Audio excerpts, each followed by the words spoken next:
Chapter 1, Finally managed to keep this little life of mine. Sophia Foster was awakened by pain. As soon as she opened her eyes, she saw a man in a bright red, cloud-patterned brocade robe strangling her. Without a second thought, she kicked him, finally able to breathe freely. Unexpectedly, the esteemed Prime Minister's daughter knows martial arts. However, Sophia Foster, today you shall certainly die.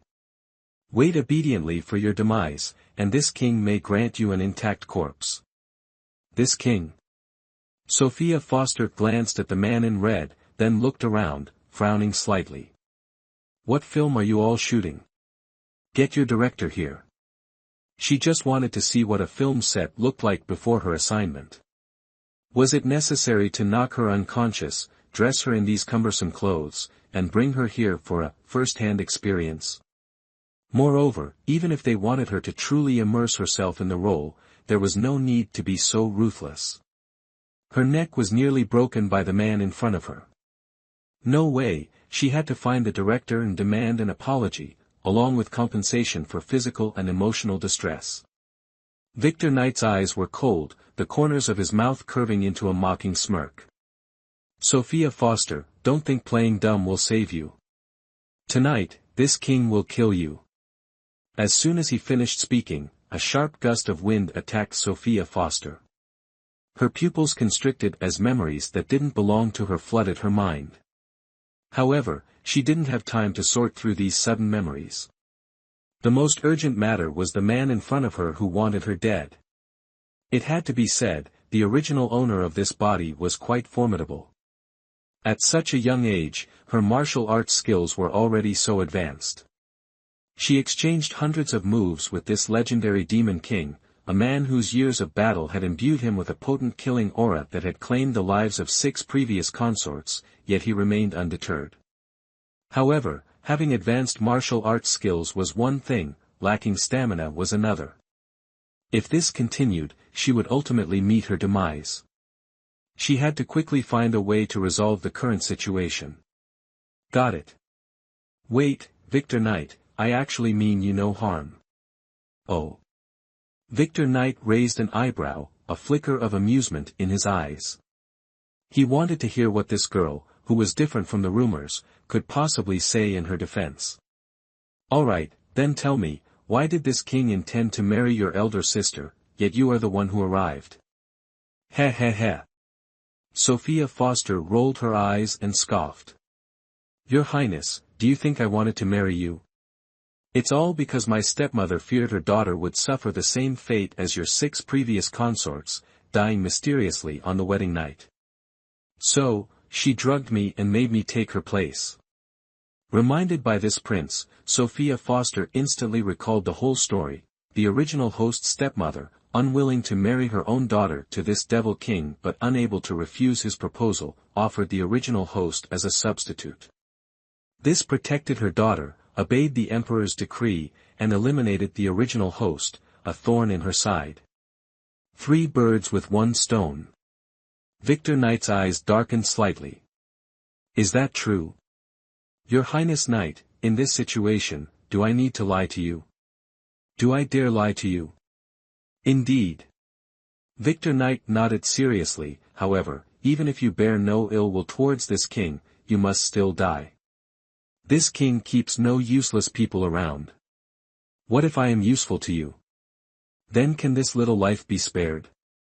Oh. Then tell me, what good is it for this king to keep you? Victor Knight raised an eyebrow, smiling. What good is it to keep her? Sophia Foster's mind raced. Your Highness Knight, by keeping me, you can use me to investigate the deaths of the previous 6 princesses. Isn't this a brilliant idea? Sophia Foster looked at Victor Knight, her eyes sparkling. Victor Knight curled his lip, letting out a soft snort. You needn't worry about that, because they all died by my hand. Huh. This man is terrifying. No wonder he's called the Devil King. Sophia Foster quickly backed away a few steps, creating distance. Well, Your Highness Knight, bloodlust isn't a good habit. You should fix it. They wanted to kill me. Should I have kept them around for the New Year festivities? Of course not. Sophia Foster waved her hands hastily. Nothing is more important than this little life.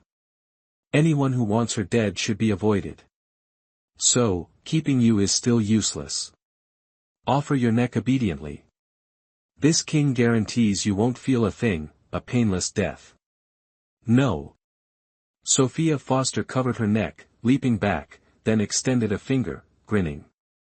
Your Highness Knight, don't be hasty. Give me one more chance. I promise, this is the last one. All right. Victor Knight nodded. He wanted to see what other tricks this sly girl had up her sleeve. There it is. Sophia Foster clapped her hands sharply. Speaking excitedly. Your Highness Knight, look, you've killed 6 princesses, but the Emperor still decreed my elder sister to marry you. You kill me today, tomorrow you'll have to kill my elder sister. After she's gone, the Emperor will just keep sending you brides. Do you intend to kill every woman in the world? Therefore, you should keep me, as your shield. Rest assured, my relationship with my father and stepmother is strained. I absolutely wouldn't offend a golden patron like you for their sake. This proposal wasn't bad at all. Victor Knight's lips curled slightly upwards as he inquired. What is a golden patron? A benefactor, a protector. Seeing Victor Knight's demeanor soften, Sophia Foster spoke excitedly. Your Highness Knight, you are my sole protector now. I swear on my life, I will never be bribed by anyone to harm you. If I ever do such a thing, you can take this insignificant life of mine. I won't resist. Very well. Victor Knight nodded.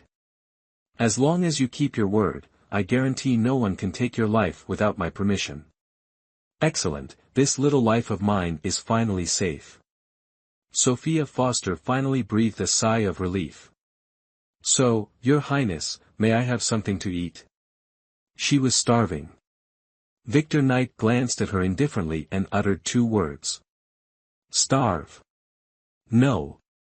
Your Highness, don't go. At least give me something to eat. Is the machine jammed? The door slammed shut. Sophia Foster collapsed to the ground, wailing internally. She was a spy, hired to retrieve a stolen item, but in the blink of an eye, she found herself in this strange place. What was going on? I'd rather just die. Ting ting. A sound suddenly rang out in her head, and Sophia Foster heard a voice. Space unlocked. Treasure digging system activated. As soon as the voice faded, Sophia Foster vanished without a trace. Hashtag Chapter 2, cleaning up Lillian Brooks before her eyes was a scene of lush greenery and vibrant flowers, accompanied by the gentle murmur of a stream. Sophia Foster looked down at the slightly worn phoenix blood jade bracelet on her wrist and raised an eyebrow. So, this bracelet is a spatial artifact. Precisely. A clear voice rang out beside her ear. Master, greetings. I am Seven Brooks. You may call me Seven Brooks. Welcome to the spatial world. The stream before you is the legendary sacred spring, capable of detoxifying poisons, preserving life, and purifying the body. Would you like to try it? No, Sophia Foster rolled her eyes. I'm starving. I just want to eat. All right. Then please press the button in the center of the Phoenix Blood Jade bracelet to activate the treasure digging system. Treasure digging system? Doesn't that mean I can buy food? Sophia Foster eagerly pressed the button and saw the treasure digging interface appear before her. However, the balance in her personal information section was 0. In other words, she had a treasure digging system but couldn't even afford instant noodles. Don't be disheartened, Master. You can check in daily on the homepage to receive coins. Coins and balance are exchanged at a 1-to-1 ratio. Check in to receive coins. This is good. Sophia Foster immediately cheered up, went to the homepage, and clicked check-in to receive coins. Congratulations, you have received 10 coins, your current balance is 10. In addition, you have just saved your life, rewarded 1,000 coins, your current balance is 1,010 coins. Alright, enough to buy food.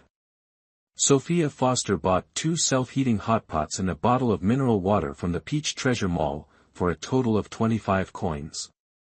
She ate her fill before returning to the real world, removing the cumbersome jewelry on her head, taking off her coat and shoes, and lying down for a good sleep. Slept until morning. Chirp, chirp. Sophia Foster was awakened by the chirping of birds outside. She rubbed her eyes, lifted the blanket, got out of bed, hopped around the room to stretch her muscles a bit, then pushed open the door, facing the bright sunlight outside, squinting and stretching. Ah, a ghost. A shrill scream rang in her ears. Sophia Foster opened her eyes and saw 2 maids drop the things in their hands and run away in panic, howling like wolves as they ran. The princess consort has returned to the immortals, the princess consort has turned into a juncture, quickly go report to His Royal Highness. Sophia Foster glared, hands on her hips, pointing at the backs of the 2 maids, and shouted angrily. You're the one who's dead. Your whole family is dead. Saying such unlucky words so early in the morning, they ruined my good mood, I'm so angry. Victor Knight listened to the maid's report, the corners of his mouth slightly twitching into a smile. Alright, I understand. This time, I will spare her life. Marcus Hunter, go tell Steward Zhang to bring Lillian Brooks and Crystal Taylor to Radiant Hall, so Sophia Foster can finish breakfast and change her clothes to meet me at Resolute Hall. After I enter the palace with her, tell Lillian Brooks and Crystal Taylor to tidy up Radiant Hall properly. Sophia Foster's dowry and everything that needs to be prepared must be fully prepared. From now on, she will stay at Radiant Hall. Yes, Your Royal Highness. Sophia Foster ran around the courtyard of Radiant Hall 5 times, then leaned against a pillar of the corridor, waiting for the people from the Night Manor to arrive, but she had waited for 2 hours and still hadn't seen anyone. Bored, she turned around, intending to go into the space to buy some food directly from the treasure digging system to fill her stomach first. At this moment, she heard footsteps behind her, followed by the rich aroma of a hot breakfast, and her eyes immediately lit up. Greetings, Princess Consort. Rise. Sophia Foster bent down to help Steward Zhang up, looking behind him. Did His Highness send you? Your Highness, yes. Steward Zhang stood up and introduced himself and the 2 maids behind him to Sophia Foster. This old servant is Steward Zhang, the head steward of the Night Manor. These are the chief female officials of the Night Manor, Lillian Brooks and Crystal Taylor. Hearing that your Highness had risen, His Royal Highness ordered this old servant to bring Lillian Brooks and Crystal Taylor to deliver breakfast, clothes, and jewelry for your Highness to wear later when you enter the palace to meet the masters. Alright, Steward Zhang, lead them inside. After breakfast, Lillian Brooks and Crystal Taylor helped Sophia Foster with her makeup and attire. Suddenly, Sophia Foster felt a sharp prick at the back of her neck and bolted upright from her chair. Crystal Taylor, quickly check what's behind me. It felt like a needle prick. Your ladyship, please don't move. I'll check for you. Crystal Taylor's heart lurched. She quickly parted Sophia Foster's collar and saw a needle hidden inside, her eyes darkening instantly. Your ladyship, it's all right. I found the needle. Her life assured, Sophia Foster finally breathed a sigh of relief. She took the needle from Crystal Taylor, her phoenix eyes narrowing. Why is there a needle in my collar? Didn't you two check the clothes carefully before giving them to me? How could that be? Lillian Brooks scoffed, her tone laced with disdain. Mama Lee personally inspected this outfit. How could there be a problem? It's you two, you despise this princess and deliberately want to harm me. Bang! Crystal Taylor hastily knelt to apologize. Please forgive me, your ladyship. Perhaps I forgot to remove the needle after sewing, causing you injury. I beg for your punishment. Crystal Taylor, His Highness hasn't even acknowledged her status yet. Why are you kneeling? Get up. Lillian Brooks, unconcerned, pulled Crystal Taylor up. Steward Zhang frowned, his voice stern. Lillian Brooks, how dare you? Apologize to her ladyship the princess consort at once. I won't apologize. Lillian Brooks lifted her chin, as if she were the most important person in the world. Sophia Foster, let me tell you the truth. I put that needle there.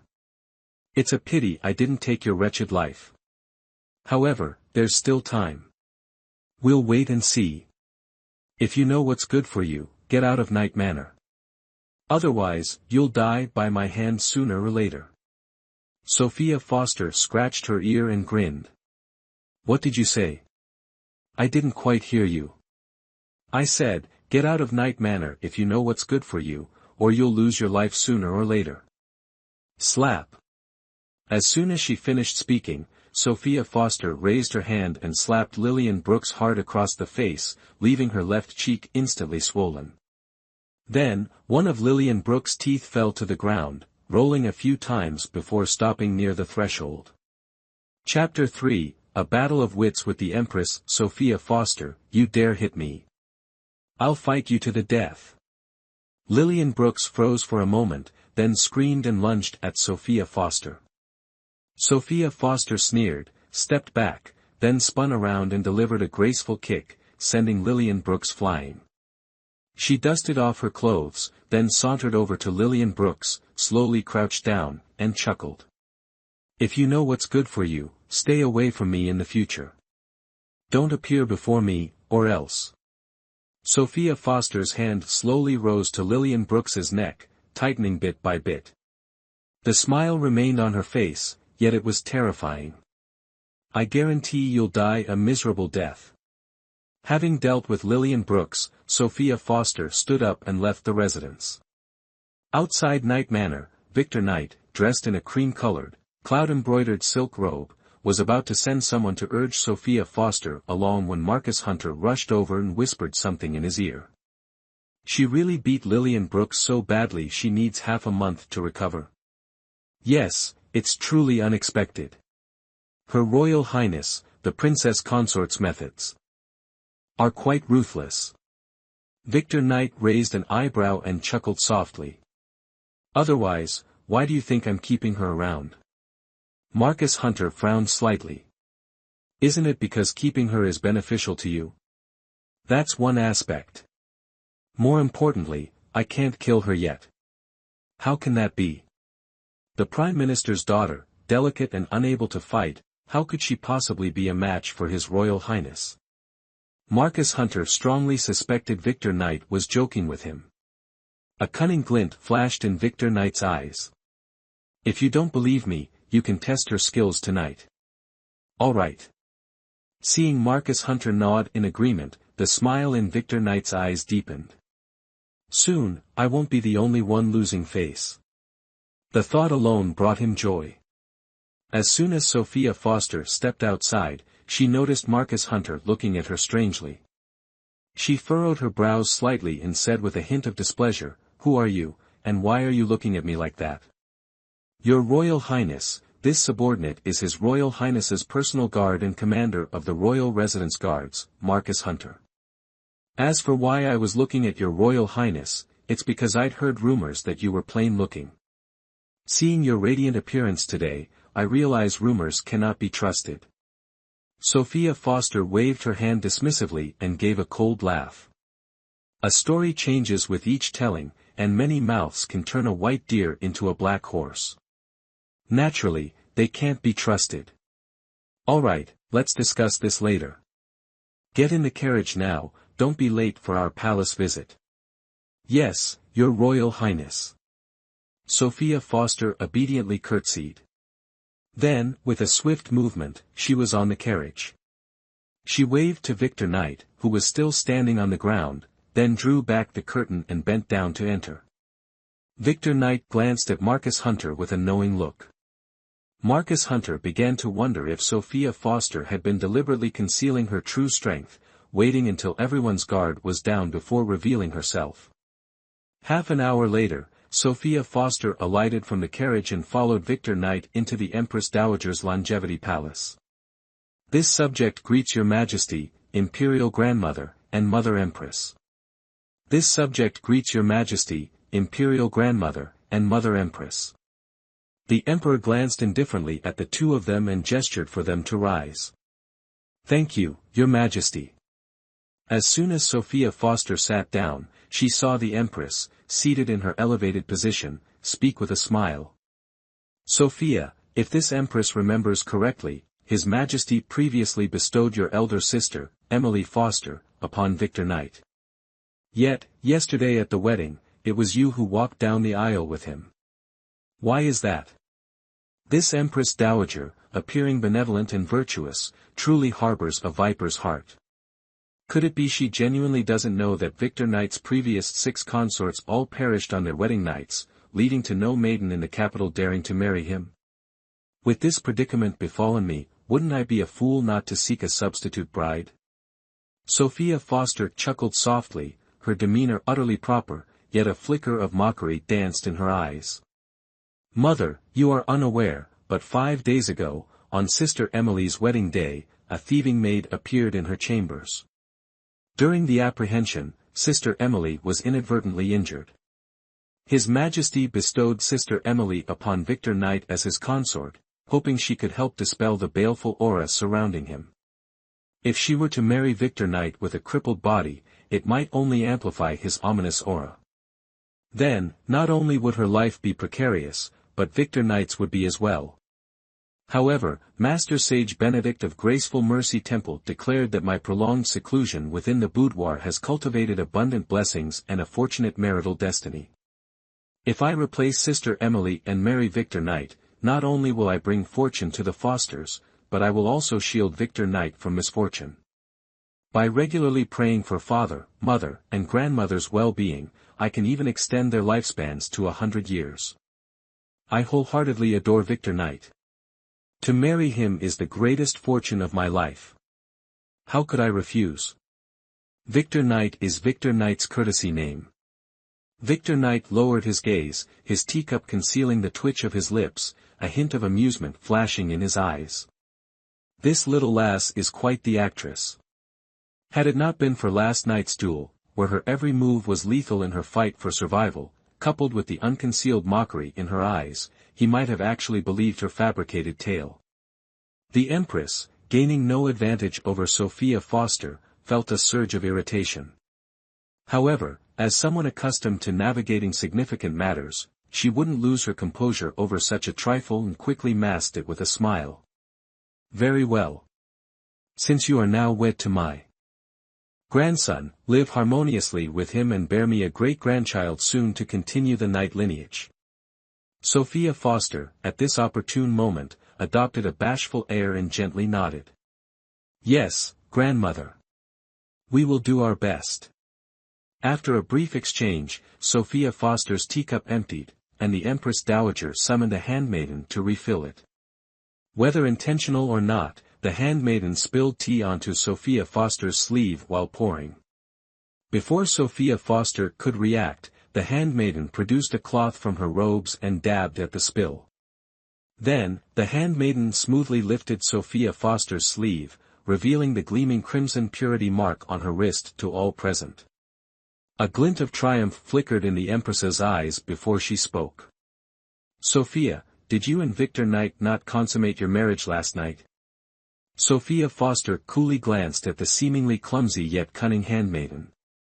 Unfazed, she lowered her sleeve, rose, and curtsied gracefully, her clear voice resonating.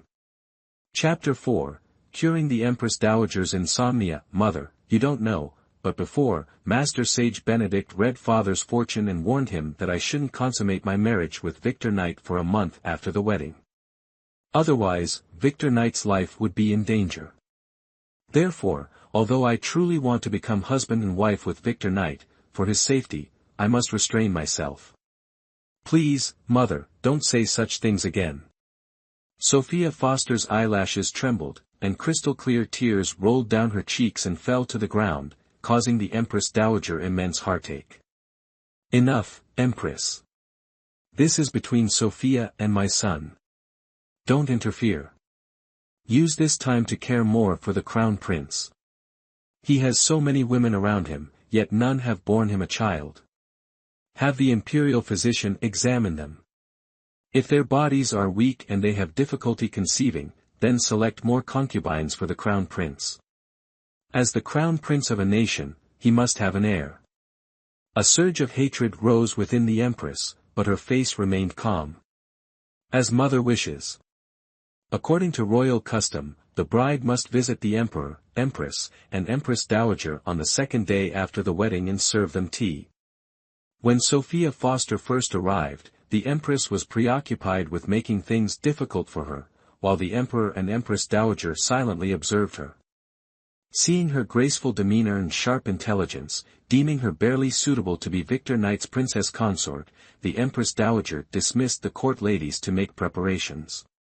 After the tea ceremony, the Emperor and Empress, as per tradition, bestowed gifts upon Sophia Foster and then departed. Victor Knight and Sophia Foster stayed for lunch with the Empress Dowager before returning to their palace. Without the Emperor and Empress present, Sophia Foster was visibly more at ease, and her smile seemed more genuine. "Grandmother, you seem unwell. Should I summon the imperial physician?" "No need." The Empress Dowager waved her hand and smiled. "My ailment is chronic. I suffer from insomnia every night. I can't fall asleep no matter how long I lie in bed. I've burned countless calming incense sticks, but nothing seems to help. Insomnia, huh? No wonder she looks so pale." While holding the Empress Dowager's hand, Sophia Foster quickly took her pulse. The Empress Dowager's health was generally good, and there was a way to treat her insomnia. Seven Brooks, I want to buy something that can help with sleep. Do you have any recommendations? You could gift the Empress Dowager a sachet filled with calming incense to replace the incense she's currently burning in her chambers. Alright, get me one. What color, and with how many different types of calming incense? Sky blue, with 12 different scents. Ding dong. A sound rang in her head. Sky blue sachet, hollow design, filled with 12 different types of calming incense, cost, 200 gold coins, current balance, 1,135 gold coins. 1,035. Oh, right, there's also the 50 gold coins she received as a reward after disciplining Lillian Brooks. Alright, then do you have anything that can be used to discipline the Empress? Yes, a cursed talisman. 1 day's effectiveness is 30 gold coins, 3 days is 50 gold coins, 7 days is 120 gold coins. Which one do you want? 3 days. The item has been delivered, please accept it. Sophia Foster quickly bowed her head, took out a palm-sized, gold-inlaid box from her sleeve, and placed it in front of the Grand Empress Dowager, smiling as she spoke. Grandmother, this is a sachet and calming incense that I specially made to cure your insomnia. Please have someone remove all the incense and calming fragrances in the hall and replace them with this sachet. Wear it on your hip during the day and place it next to your pillow at night. In about a month, when the first calming incense loses its scent, your insomnia will be cured. Wearing this sachet for a long time will improve your mood and thus prolong your life. Please use this first. When these 12 types of calming incense are used up, I will make more and send them to you. In addition, if you have free time during the day, you should take the palace maids and nannies out for a walk to breathe in the fresh air, or practice Tai Chi in the courtyard. This will also help you sleep better.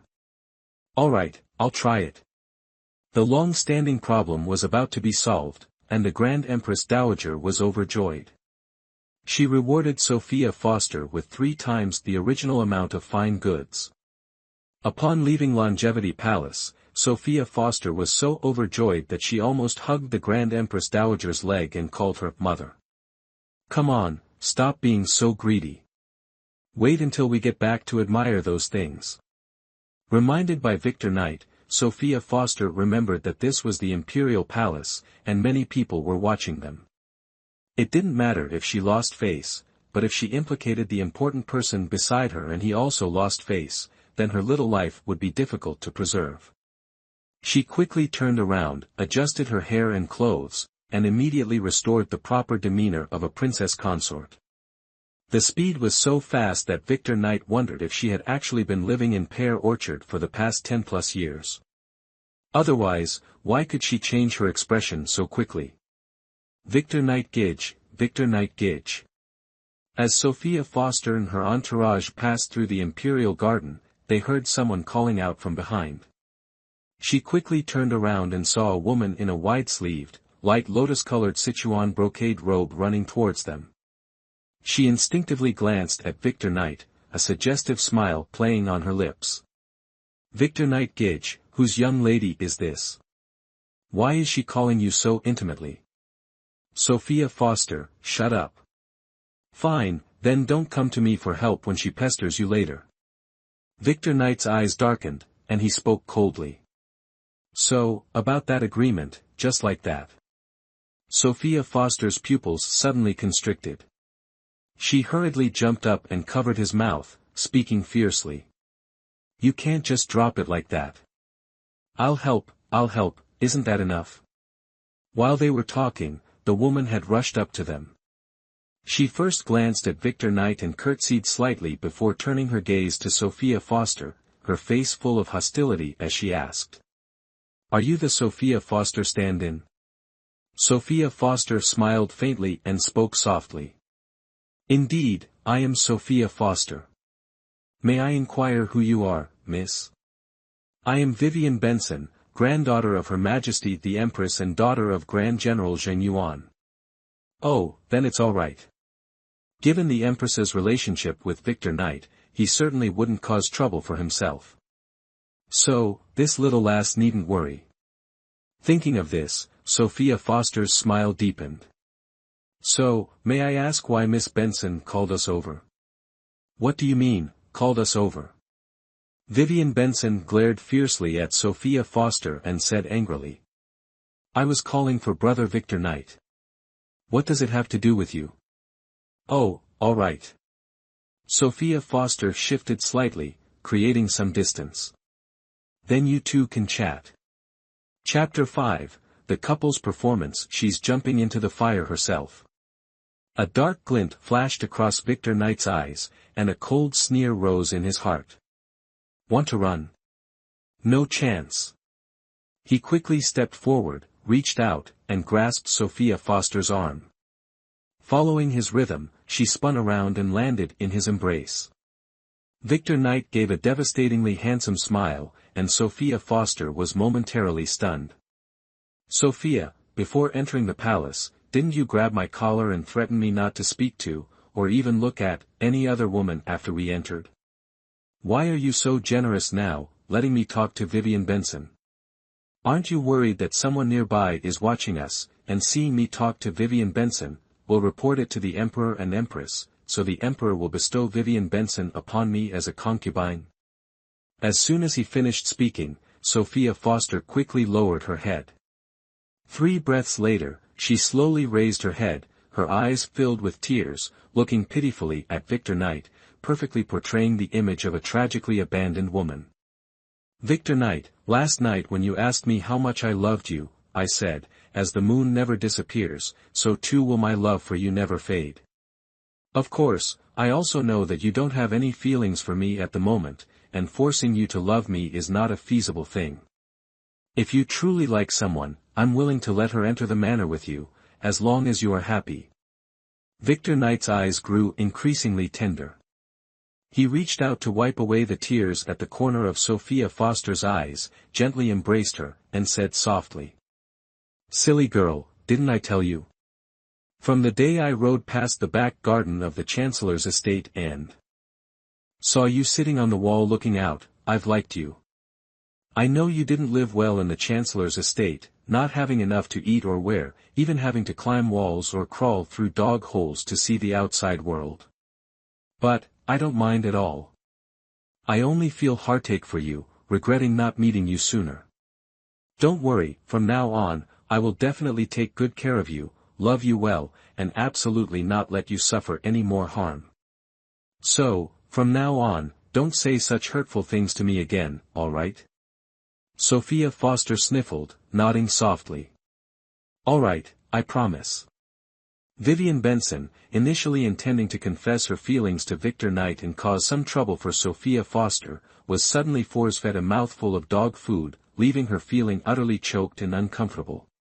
Brother Victor Knight, do you truly like this woman named Sophia Foster? Indeed, I do like Sophia, and furthermore, I will only ever like her in this lifetime. Knight Manor will only ever have her. Vivian Benson, you should know that I am not the Empress's biological son. The relationship between us is not good, so you best keep your distance from me, and from Sophia. Otherwise, if I discover you dare to harm Sophia, even if it takes the entirety of Knight Manor, I will ensure you die without a burial place. Victor Knight's words were truly absolute. Sophia Foster subtly curled her lip.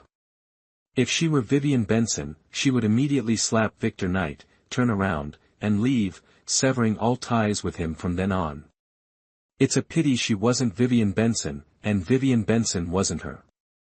Receiving such a heartless response, Vivian Benson directed all her resentment and hatred towards Sophia Foster, immediately charging forward angrily, intending to slap her. Slap. Unfortunately, before her slap could land on Sophia Foster's face, Victor Knight flicked his sleeve, sending her tumbling to the ground, tears instantly streaming down her face. Brother Victor Knight, you actually hurt me for Sophia Foster. Even now, she couldn't believe this was real, but reality forced her to acknowledge it. Victor Knight smoothed his sleeve, his face emotionless as he spoke. Sophia is my wife, while you are merely an outsider to me. Naturally, I must protect my wife. Outsider. Good, very good. Vivian Benson scrambled up from the ground, glaring fiercely at Sophia Foster. Sophia Foster, the days are long, we shall see. Victor Knight, Vivian Benson is truly frightening. What should I do in the future? Don't worry, with me here, she won't have the chance to harm you. With you here, I feel much more at ease. With the sound of their voices continuously echoing behind her, Vivian Benson quickened her pace, swiftly leaving the area. Alright, she's gone now. Stop acting. Hearing this, Sophia Foster quickly pushed Victor Knight away, fanning herself with her hand. Well done, Victor Knight. I never expected your acting skills to be so superb. The world owes you an Oscar. Just average, not as good as yours. Victor Knight said with a faint smile. After all, you're the one who acted for 15 years at the Chancellor's estate, even fooling the Grand Chancellor and his wife. How could my meager talent catch your eye? Ha ha ha, there's no other way. Life is like a play, all relying on acting. When we need to act, we still have to act. No one can live their entire life without wearing a mask. If such a person truly exists, they either have powerful forces protecting them, allowing them to live authentically, or they died young. Sophia Foster spoke casually, unaware that her words stirred a tempest within Victor Knight. Her words were undeniably true. No one can live their whole life according to their own desires, free and unrestrained, and even if they could, they would have powerful forces backing them. Otherwise, the grass on their grave would be impossibly tall by now. In truth, Sophia Foster's situation was quite similar to his, and from his observations since last night, they seemed to be in the same predicament. If Sophia Foster didn't betray him, he was willing to cooperate with her indefinitely, as she could still bring him many surprises and delights. At this point, Victor Knight was unaware that it was precisely this thought that would later lead him to be played by Sophia Foster, and moreover, once played, it would be for life, a fate he would willingly accept. Upon entering the manor, Sophia Foster and Victor Knight parted ways, one heading to the study to handle official duties, the other returning to Radiant Hall. As soon as she stepped into Radiant Hall, Sophia Foster saw Crystal Taylor standing in the courtyard, who, upon seeing her, hurried over. "Greetings, Your Highness, may 10,000 blessings and golden peace be upon you. Rise." Sophia Foster waved her hand slightly and smiled. "Crystal Taylor, do you seek me for something?" "In reply to Your Highness, I came to inform you that the clothes, jewelry, and your dowry have all been arranged. If Your Highness requires anything, please do not hesitate to command me." Chapter 6, A Paltry Dowry. Very well, this princess understands. If there's nothing else, you may withdraw. Yes, Your Highness. Watching Crystal Taylor depart, Sophia Foster went inside to examine the hall's decor, along with the clothes, jewelry, and cosmetics Crystal Taylor had prepared for her, all of which were of the highest quality. Without having to manage the affairs of the manor and enjoying such fine treatment, she had indeed chosen the right thigh to cling to. How wonderful it would be if she could live such a comfortable life forever. Beep. Lost in thought, Sophia Foster heard a sound in her head. "Master, Seven Brooks suggests you should inspect your dowry." "Dowry?" Sophia Foster frowned slightly. "Is there something wrong with the dowry?" "Master, you will know when you see it." "All right, I'll go check it out now." Sophia Foster exited her chambers, turned left, and located the Radiant Hall storehouse, unlocking the door with her key. Upon entering, she saw 50 chests neatly arranged, deepening her frown. It took Sophia Foster less than 2 cups of tea to open all 50 chests and examine their contents. Aside from a chest of self-portraits, which could be considered valuable, and a chest of hairpins of acceptable quality suitable for wearing out, the rest were filled with fabrics. Excellent, the Chancellor's estate is truly benevolent. Knowing I wouldn't survive my wedding night, they prepared this dowry for me. Sophia Foster trembled with rage. "Don't be angry, Master. I can reclaim these fabrics and convert them into gold coins." "Oh, really?" "Of course. That's good then." However, Sophia Foster still remembered the dowry incident and planned to settle the score with the Chancellor's estate the next day during the 3-day return ceremony. One chest contained 10 bolts of fabric, each worth 1,000 gold coins, making each chest worth 10,000 gold coins. Sophia Foster selected all the fabrics she disliked, a total of 10 chests, and exchanged them for 100,000 gold coins. Congratulations on receiving 100,000 gold coins. The sound of gold coins being added to her account rang in her ears, truly the most beautiful sound in the world. However, Sophia Foster's joy was short-lived. After locking the warehouse, Sophia Foster went straight to her chambers, connected to 7 Brooks upon entering, and then accessed the space. Sophia Foster bought a cup for 5 gold coins, squatted by the sacred spring, filled the cup, and drank it all. Less than a quarter of an hour later, she felt a discomfort in her stomach and the urge to use the privy. 7 Brooks, is there a place to relieve myself?" "Master, you can do it right here." "Do it right here?" Sophia Foster's face darkened. If she really relieved herself here, she would never want to step foot in this space again. Sensing Sophia Foster's thoughts, 7 Brooks chuckled. "Master, you actually have another option." "Then tell me quickly." Was it waiting for her to explode? "You can buy a house, fully equipped with appliances. If you have free time, you can watch TV, have snacks, play with your phone, play games on the computer, soak in the bathtub. Wouldn't that be very comfortable?" "Cut the crap. Just tell me how much it costs to buy a house." "A regular house is 500,000 gold coins, a villa is 1 million gold coins, and a luxury villa is 1,500,000 gold coins." "What?" Sophia Foster's eyes widened. "Even the cheapest one costs 500,000 gold coins. Wouldn't she be deeply in debt after buying this house?" "Well, if you don't buy it, then do it here, or wait to explode." The scene was too beautiful, she dared not imagine it. Sophia Foster, seemingly realizing the scene, quickly shook her head. No. I'll buy it. I'll buy it, all right. Transaction successful. A house of about 100 square meters appeared before her eyes, and a voice rang in her ears. Your current gold coin balance is negative 399,020. Unfortunately, Sophia Foster no longer had the mind to blame Seven Brooks. She quickly pushed the door open and rushed into the privy with lightning speed. After taking care of that, she spent another half an hour thoroughly cleansing herself of the black mud excreted after drinking the sacred spring water. After washing up, she felt refreshed and extremely comfortable.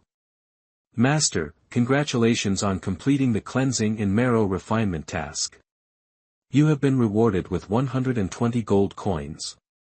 Your current gold coin balance is negative 398,900. Alright, until I've repaid these gold coins, do not notify me without my permission. Yes, Master.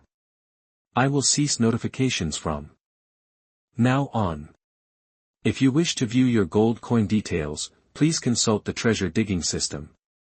Alright, I understand. Looking at the clothes before her, Sophia Foster felt her heart begin to bleed again. Seven Brooks, can I return this outfit? She was currently nearly 400,000 in debt, so it was best to be frugal and repay her debts quickly so she could have peace of mind. Master, there's no need to worry. This is from the selection of clothes Crystal Tailor prepared for you. It doesn't cost any gold coins. It doesn't? That's wonderful. Sophia Foster happily got up to change, then went to the treasury to collect 1,000 taels of silver, and excitedly headed out to the streets. In the study, when the treasury officials reported this news to Victor Knight, he was first taken aback, then immediately instructed Marcus Hunter to send 2 people to follow her. Marcus Hunter furrowed his brow slightly and spoke. But, Your Highness, if what you say is true, then no one would dare bully her ladyship when she goes out. It's more likely she'll be the one doing the bullying. Do we still need to send people to protect her? This king never said anything about sending people to protect her. Then, a thought struck Marcus Hunter. Your Highness wants to have her discreetly followed. You're not entirely foolish. Victor Knight's lips curved into a smile. This woman has too many secrets. Having someone follow her might yield something interesting. Yes, Your Highness. I'll go right away. Sophia Foster arrived at a bustling market street, crowded with people coming and going. She found a small vendor, exchanged 5 taels of silver for copper coins, and then strolled along, enjoying the street food. She had just finished a small bowl of wontons and hadn't taken more than a few steps when she saw a group of guards surrounding an old man pushing a cart. At the front stood 2 young women about her age, one in a red dress with a charming appearance, and the other in a green dress, looking arrogant and rude. She glanced at the 2 of them indifferently, then suddenly smiled.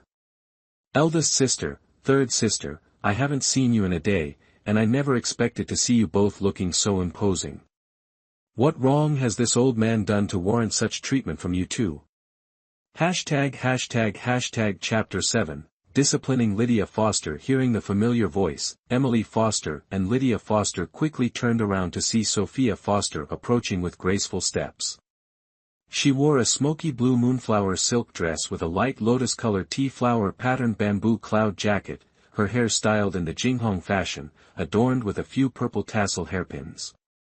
Emily Foster and Lydia Foster's eyes immediately darkened. Sophia Foster's mother, Catherine Foster, possessed exceptional beauty. Consequently, from the moment she was born, Sophia was more beautiful than other girls, and her beauty only increased with age. 5 years ago, Catherine Foster took 10-year-old Sophia to Graceful Mercy Temple to pray for blessings. On their way back, they encountered assassins. Catherine Foster tragically fell into an abyss. Sophia, too, accidentally fell, injuring her face. From then on, she always wore a veil, even during her coming-of-age ceremony. Thus, when the emperor bestowed a marriage upon Emily Foster and Victor Knight, Lily Foster's mother, Madeline Foster, set her sights on Sophia, wanting her to take Lily Foster's place to avert misfortune. Who would have thought, this lass not only didn't die, but her face, at some unknown point, had completely healed. Looking at Sophia, a surge of jealousy arose within Lily Foster and Lydia. They wished Sophia would simply drop dead, lest she overshadow their elegance. Sophia Foster, this is between me and him. It doesn't concern you. Don't interfere, or else, just see how I'll deal with you.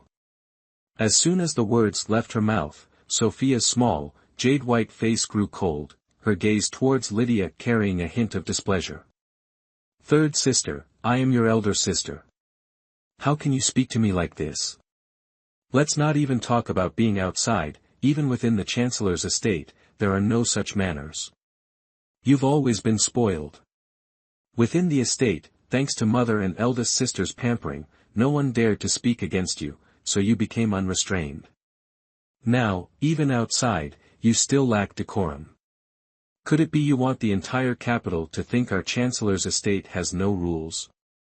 Lydia, as if stung by a scorpion, cried out loudly. Sophia Foster, you shut your mouth. Don't spout nonsense. It's you who should shut your mouth.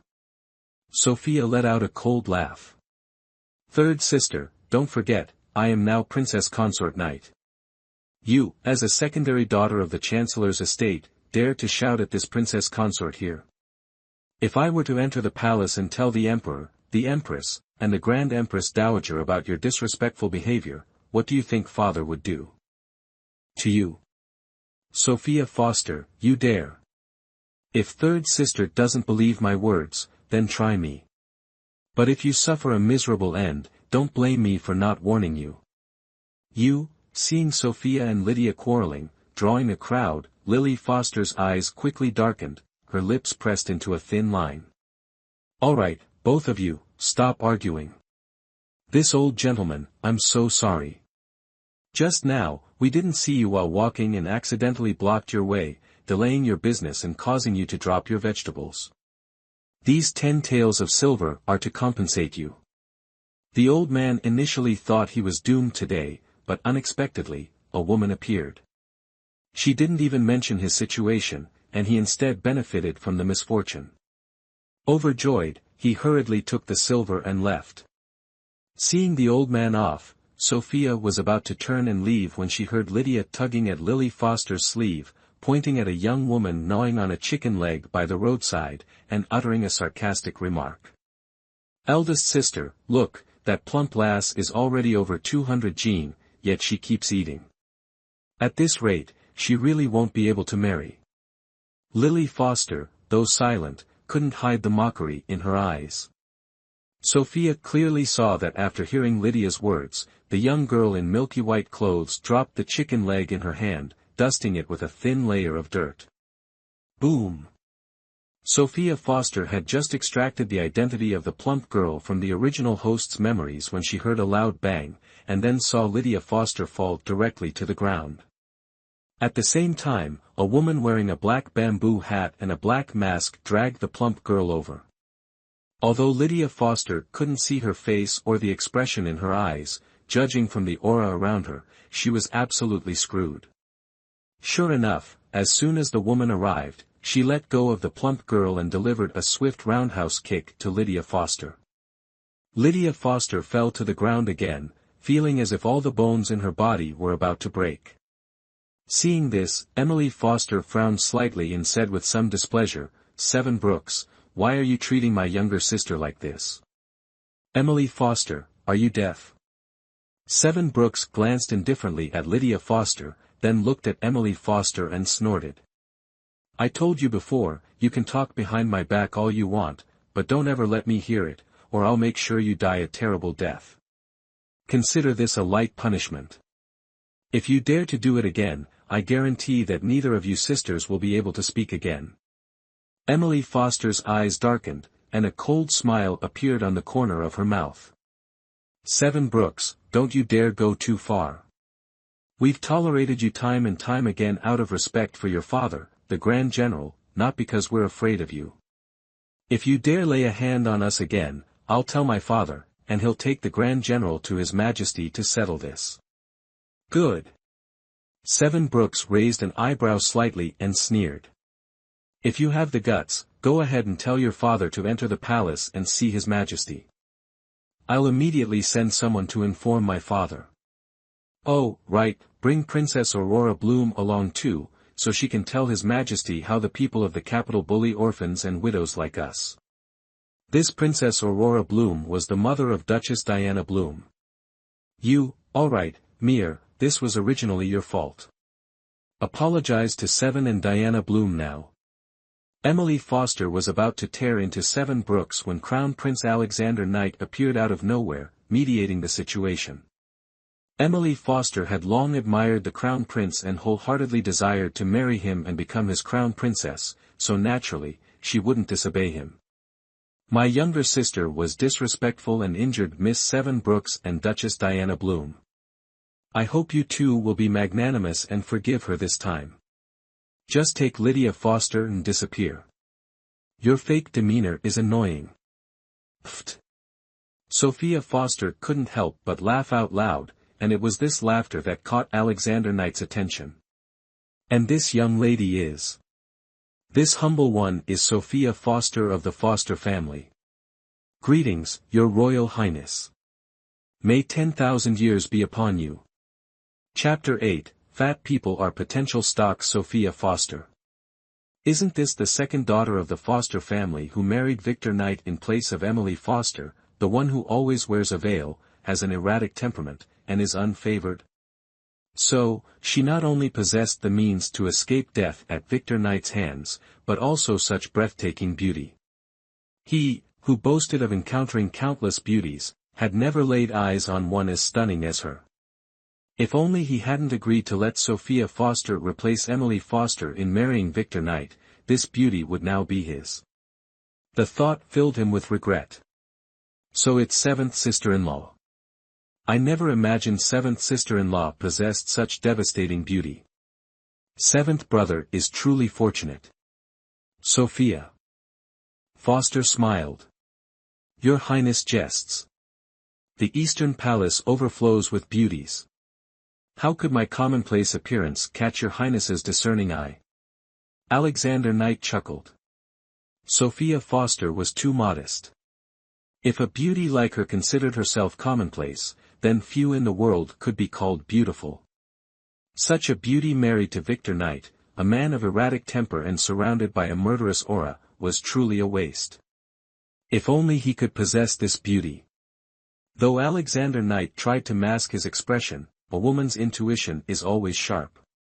With a single glance, Emily Foster perceived the astonishment in Alexander Knight's eyes, along with a flicker of desire for Sophia Foster. Her heart sank slightly. Your Highness, third sister is in this state. We must return to the manor quickly so she can rest. Could you accompany us? Alexander Knight glanced at Emily Foster and nodded. All right, I'll return with you. Seventh brother, Diana Bloom, when you finished, return to the manor early. Don't worry the household. And seventh sister-in-law, until we meet again. Farewell, Your Highness. After Alexander Knight escorted Emily Foster and Lydia Foster away, Princess Diana Bloom rushed forward, embracing Sophia Foster affectionately. Sophia, I finally get to see you. Do you know, that day when I saw you appear in the hall, my heart nearly leaped from my chest. I was truly afraid you would leave us just like that. I couldn't sleep all night, staying awake until dawn before drifting off. After waking, the maids told me you were all right and seemed to get along well with seventh cousin. Relieved, I came with Seven Brooks to find you. Even with her martial arts prowess, Sophia Foster, a woman not even 90 pounds, nearly fainted under the tight embrace of Princess Diana Bloom, who weighed over 200. Bloom, Diana Bloom, let go. Let go. Are you trying to crush me? Sophia Foster's words reminded Princess Diana Bloom of her weight, and she quickly released Sophia Foster, apologizing. "I'm sorry, Sophia. I was so happy to see you that I forgot how heavy I am." "It's alright, I'm fine." Sophia Foster patted Princess Diana Bloom's head, chuckling softly. "Don't worry, I'll help you lose weight. Plump people are full of potential. Once you slim down, I'll show the entire capital how beautiful our Diana Bloom truly is." Princess Diana Bloom's eyes lit up. "Sophia, can you truly help me lose weight?" "Certainly." Sophia Foster smiled, her spirit brimming with confidence. "I can not only help you lose weight, but I can also help Seven Brooks erase all the scars on her face and body."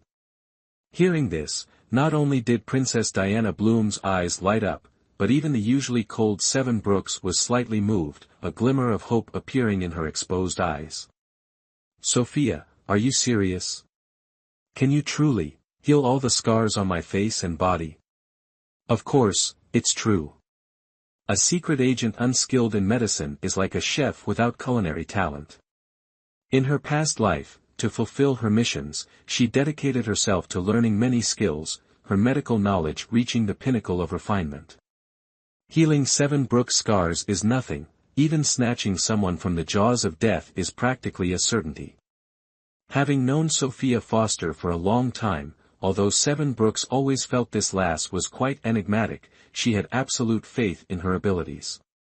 Hearing her speak so confidently, Seven Brooks immediately felt relieved. "Alright, when shall we begin?" "Don't rush, let's talk after we're done strolling through the market." "Alright, I'll listen to you."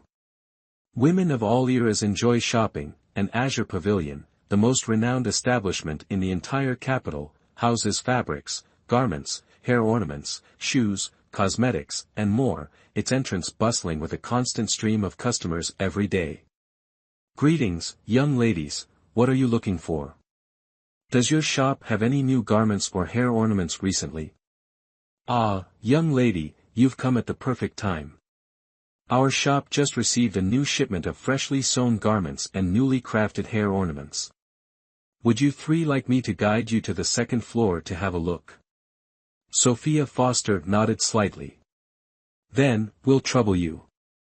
You're too kind, young lady. Please, this way." It turns out that Azure Pavilion's popularity is well-deserved. Firstly, you can find a wide variety of desired items here, eliminating the need to visit separate tailors and ornament shops.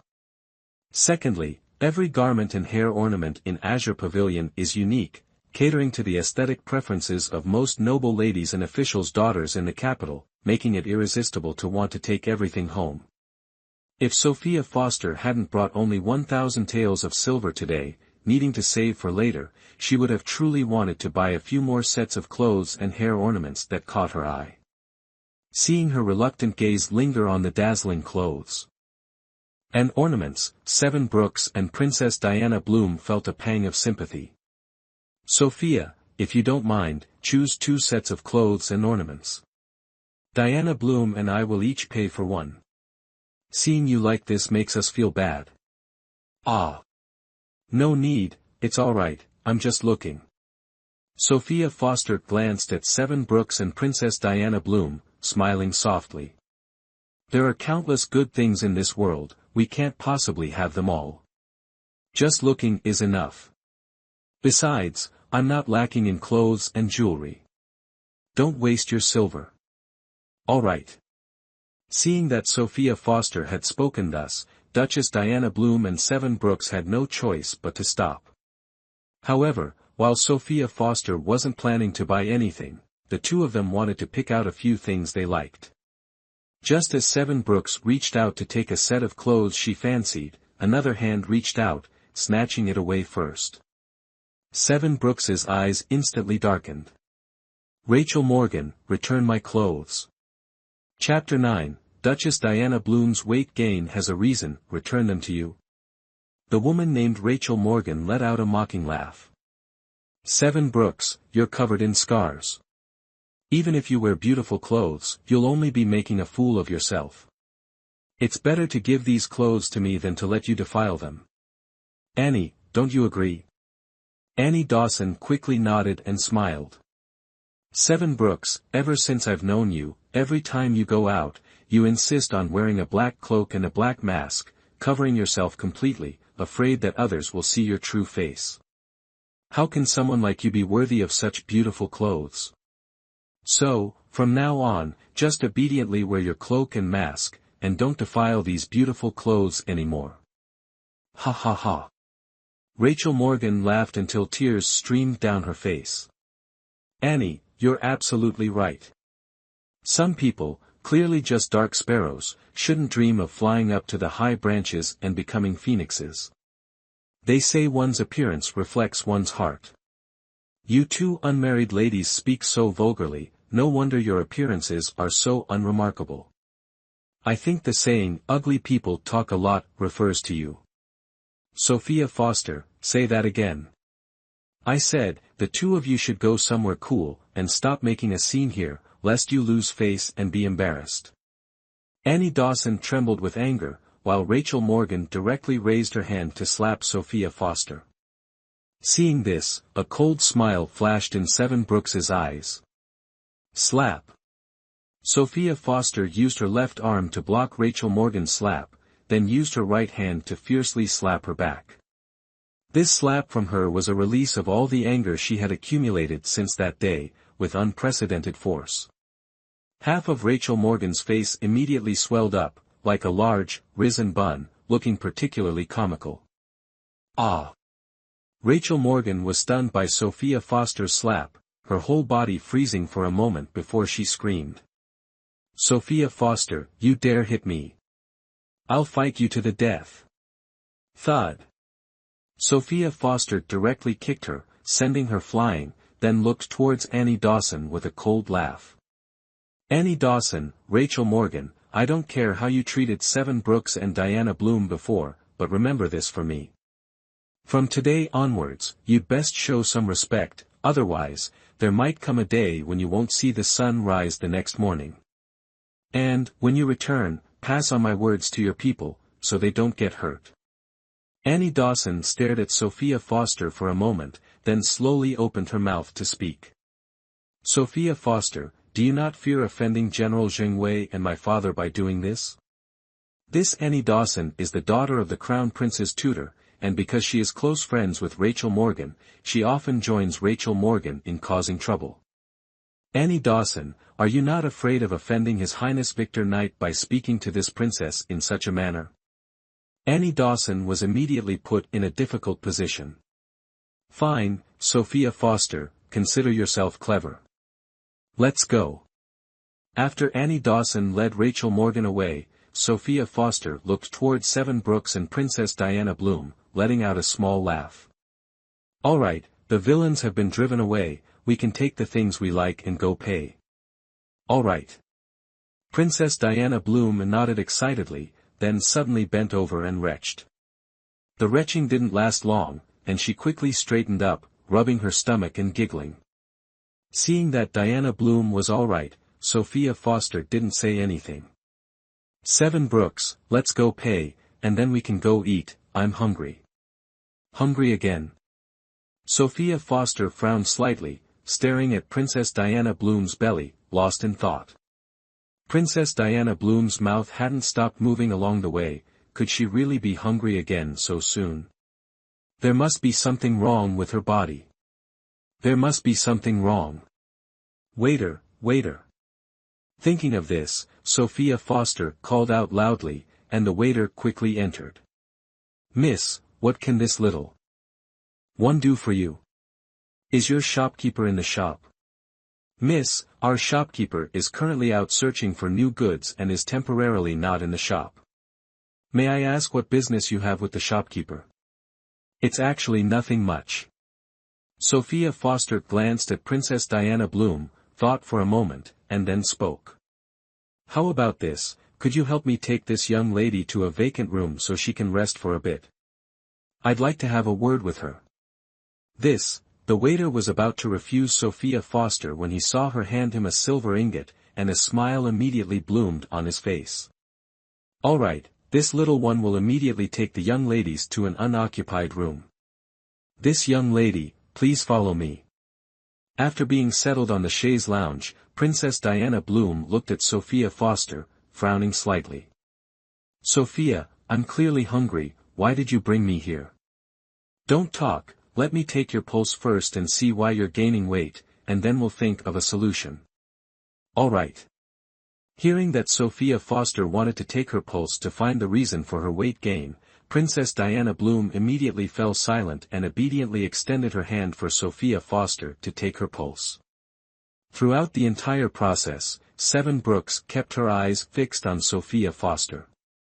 When she saw Sophia Foster frown slightly, Seven Brooks also felt a little worried. How is it, Sophia? Have you found the reason for Diana Bloom's weight gain? I have. What is it? Sophia Foster gently waved her hand. Don't be hasty, you two. You'll know the reason soon enough. Waiter, please prepare a basin of water, a pitcher of clean water, a cup of tea, and a towel, and bring them to me quickly. Yes, Mississippi. The waiter quickly prepared the things Sophia Foster needed and then promptly withdrew. Sophia Foster circulated her energy and gently rubbed Lady Diana Bloom's back. When her hand reached the center of Lady Diana Bloom's back, Lady Diana Bloom's face suddenly changed, becoming pale in an instant. It's right here. Sophia Foster withdrew her hand, then slapped Lady Diana Bloom's back sharply. Lady Diana Bloom immediately bent over and vomited a foul mess. Seven Brooks clearly saw a fat, green worm on top. Even though she always prided herself on her self-control, at that moment, she couldn't help but almost vomit. After dealing with that, Lady Diana Bloom rested for a moment before slowly speaking. Sophia, what is this? Why did I vomit such a large worm? Could it be that this worm is the reason I've become so fat? Indeed, this worm is called a hunger parasite.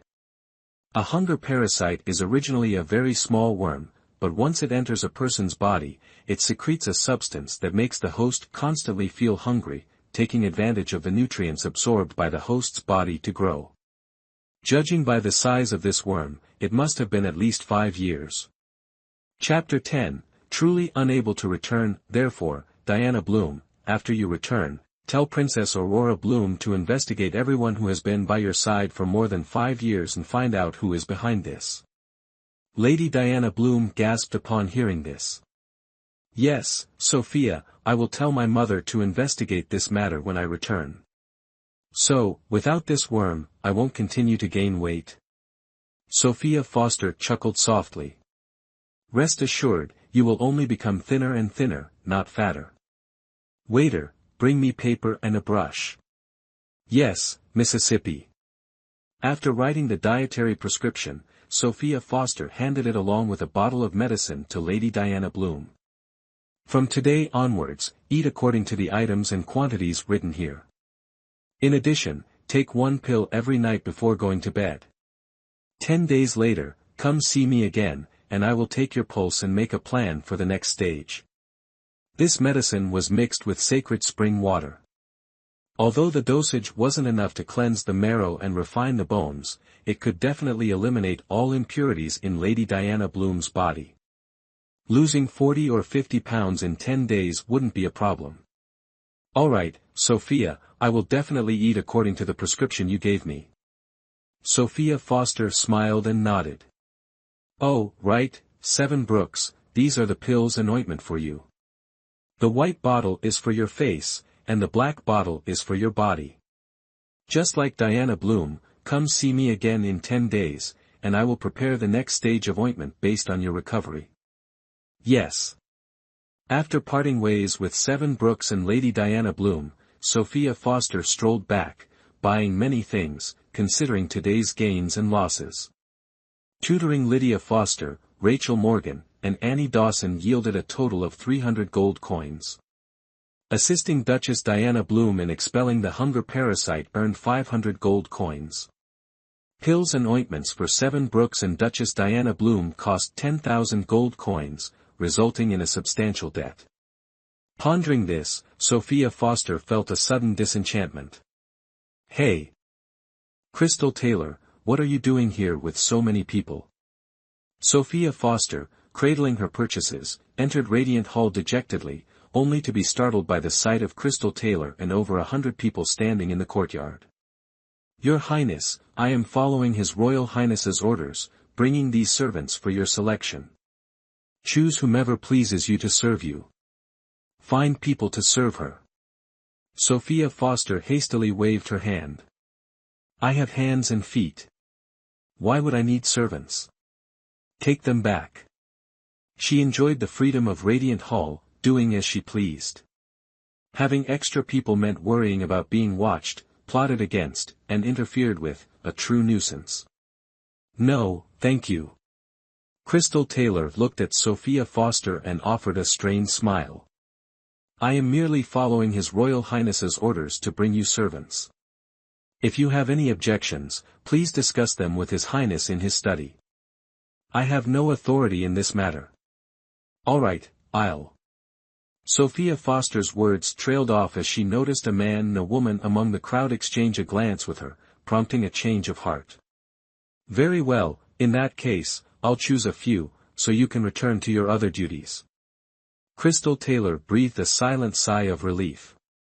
Sophia Foster pretended to survey the crowd, stroking her chin thoughtfully before speaking. Crystal Taylor, come here. I've chosen these two. Crystal Taylor looked up, a slight frown creasing her brow. Your Highness, keeping only one guard and one maid seems insufficient. Then choose 4 or 5 more maids for me, but aside from this maid, no one is allowed near my chambers without my permission. Disobedience will result in 20 lashes. Yes, Your Highness.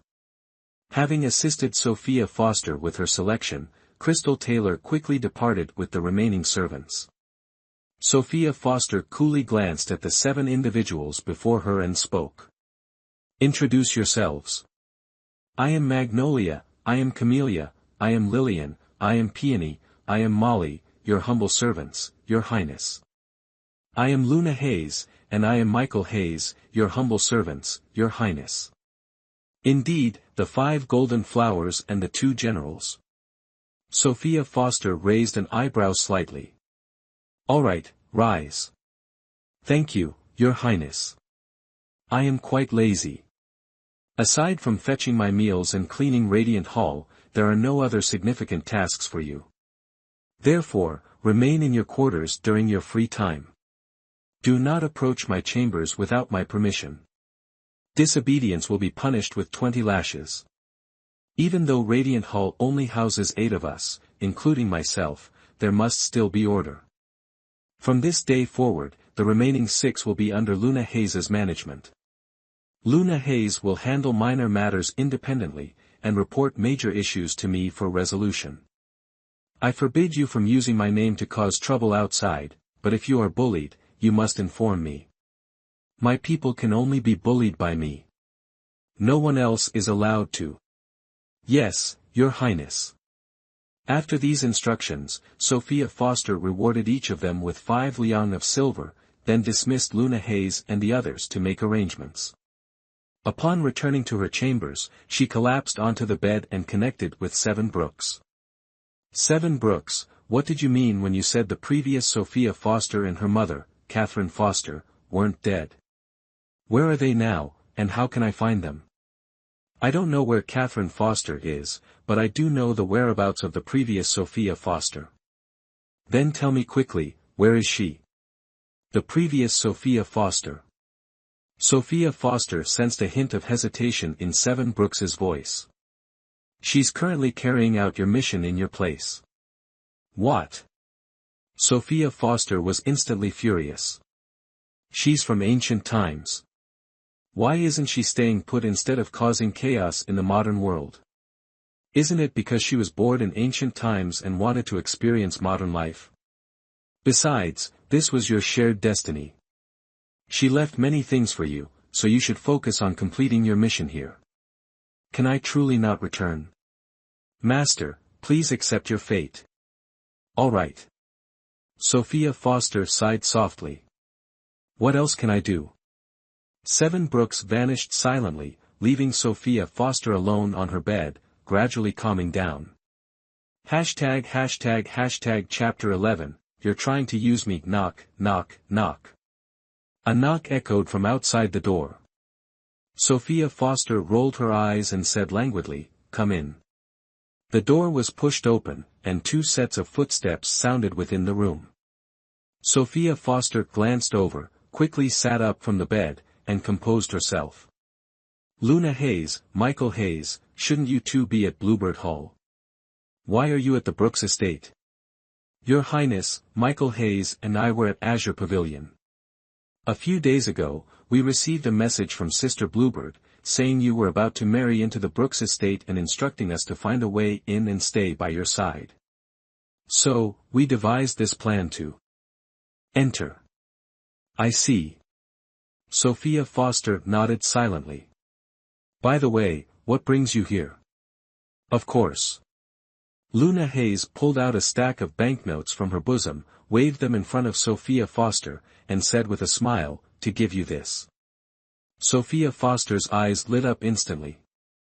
Heavens, a full 100,000 taels in silver notes. No need to fret about expenses this time.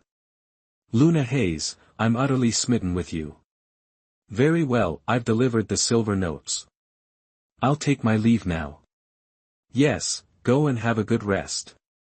Alive and kicking, blessed with a true sister, free from the Brooks estate's affairs, and now with 100,000 taels of silver to enjoy a leisurely life, Sophia Foster couldn't be happier. Lounging on the sofa in her spatial dwelling, munching on snacks and watching the telly, Sophia Foster wished life could remain this way forever. Alas, ideals are plump, reality is bony, what must come, will come. Early the next morning, Sophia Foster was dragged out of bed. After she washed up, Luna Hayes brought her breakfast. Once finished, Crystal Taylor oversaw her dressing and makeup, a process that took a good hour. Outside the Brooks estate, Randy Brooks sat in his carriage, engrossed in a book, while Marcus Hunter stood beside it, ramrod straight, awaiting Sophia Foster's arrival. Clip-clop, clip-clop. A flurry of footsteps approached. Marcus Hunter looked up to see Sophia Foster, resplendent in a crimson camellia-patterned pleated dress, strolling out, followed by two maidservants. She looked less like she was visiting her family and more like she was off for a leisurely afternoon out. Marcus Hunter sighed softly and addressed Randy Brooks inside the carriage. "Your Highness, Her Ladyship the Princess Consort has arrived. This king is aware." Once inside the carriage, Sophia Foster found Randy Brooks engrossed in his book and ignored him. Closing her eyes, she asked Seven Brooks to create a portal for her phone and proceeded to play on it. As they neared the Chancellor's estate, Victor Knight suddenly spoke. "Don't be afraid when we arrive. Say what you want, do what you want. Whatever happens, this king will bear the responsibility for you." "Oh. Has the sun risen in the west today? Victor Knight, who usually disdains me, is uttering such unusual words. Unbelievable. Something unusual is afoot." Sophia Foster narrowed her phoenix eyes, a smile playing on her lips. "Is your Highness planning to use me against the Chancellor's estate? If I win, the entire capital will deem me unfilial, ungrateful, unworthy of being a foster daughter. If I lose, your Highness can justifiably move against the Fosters, while earning a reputation for loving and protecting his wife. Such a clever scheme, only your Highness could devise it." Victor Knight chuckled softly. "So, are you refusing this king?" "No, no, no." Sophia Foster waved her hand dismissively and said casually. "They say a married woman follows her husband. I've married your Highness, so naturally, I must obey. If your Highness tells me to laugh, I certainly won't cry. If your Highness tells me to go east, I certainly won't go west. Besides, I have a score to settle with the Chancellor's estate. I had no way to leave before, so I had to endure it. Now that I'm out, I naturally don't have to endure it any longer. Rest assured, Your Highness, I promise to help you deal with the Chancellor's estate, and I absolutely won't go back on my word. Just you wait and see. All right, I'll remember your words. I hope you won't disappoint me later. Don't worry, I definitely won't. The carriage stopped in front of the Chancellor's estate. Victor Knight alighted first, then extended his hand to help Sophia Foster down. As soon as the two of them stood firm, they saw Chancellor Foster leading his family out to greet them. This official and my family greet Your Highness Knight, wishing you peace and good health. We also greet Her Highness the Princess Consort, wishing you 10,000 blessings and good fortune. Chancellor Foster, we are now family. There's no need for such formalities. Please rise. Thank you, Your Highness. Chancellor Foster stood up, carefully glanced at Victor Knight, and then spoke. Your Highness, I have instructed the servants to prepare a banquet. Please come inside. All right. Victor Knight nodded slightly, then looked toward Sophia Foster and smiled. Sophia, let's go in. Yes, Your Highness. Seeing Victor Knight lead Sophia Foster inside, Chancellor Foster looked towards his wife, Madeline Foster, and frowned slightly, recalling their previous conversation. I originally thought that marrying Sophia Foster to Victor Knight would result in her sudden death on their wedding night, like the 6 previous princess consorts. Who would have thought this girl would be so resilient and survive? Not only that, but she quickly captured Victor Knight's heart. It seems this girl is not as we imagined. We must be extremely careful from now on. My lord, I think you're worrying too much. Madeline Foster pursed her lips and spoke. Firstly, let's not forget that Sophia Foster is still a member of the Foster family. If she wants to take action against the Foster family, she will suffer a bad reputation. Even if she wants to use Victor Knight's power against us, it's not certain that he would agree. Sophia Foster is already married to Victor Knight, so she has nothing to do with us anymore. The urgent matter is that we must quickly find a way to marry Mayer to the Crown Prince. I heard that yesterday Sophia Foster accompanied Jason Brooks to pay respects to the Empress Dowager. The Empress Dowager then mentioned to the Empress, hoping she would pay more attention to the Eastern Palace and that His Highness the Crown Prince would soon have an heir. This is the most important matter. Don't misplace your focus. Sophia Foster and Victor Knight are not worth it. You're right. Chancellor Foster pondered for a moment, then composed himself, his mood relaxing somewhat. #### Chapter 12, claiming the dowry. The Foster family was quite small, consisting of Chancellor Foster, his wife, and 4 concubines. His official wife, Madeline Foster, had a son and a daughter, namely the eldest daughter, Emily Foster, and the eldest son, Henry Foster. Concubine Catherine Foster, Sophia Foster's birth mother, had only her as a daughter. Sophia Foster was the second child, followed by concubine Cheen's daughter, the third young Miss, Lucy Foster.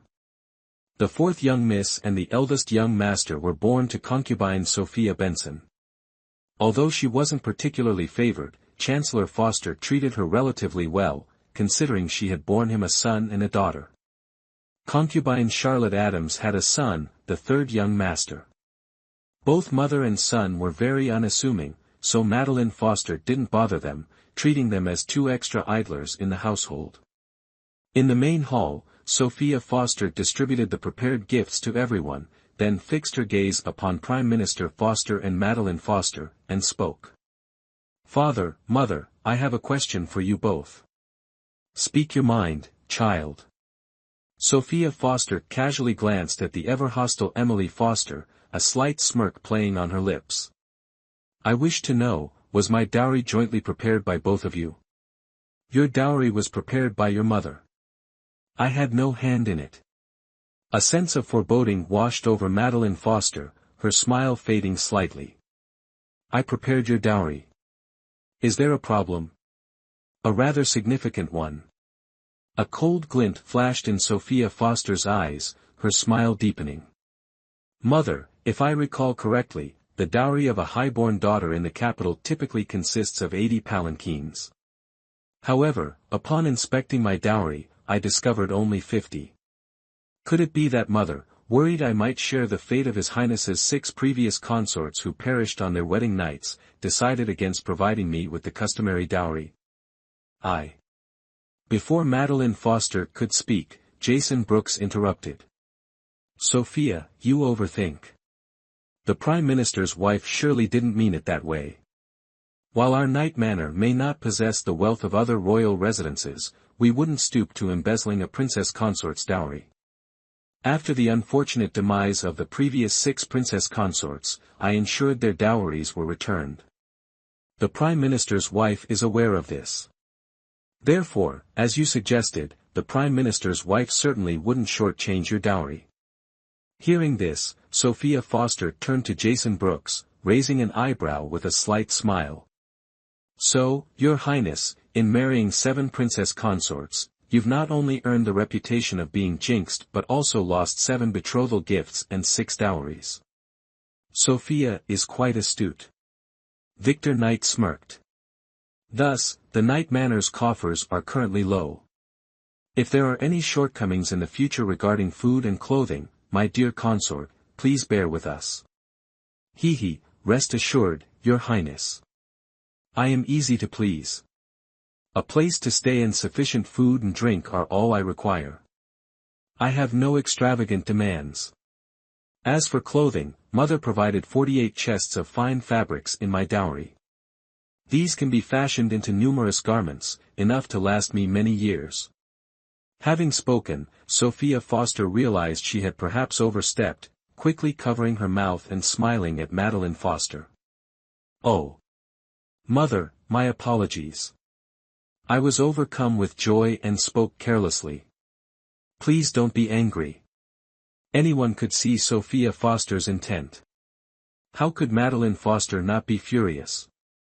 However, she dared not show her anger. Because Prime Minister Foster was staring intently at her. Madeline Foster, is what Sophia said true? My lord, Madeline Foster's eyes darted around, quickly concocting a plan. This concubine did not intend to do such a thing.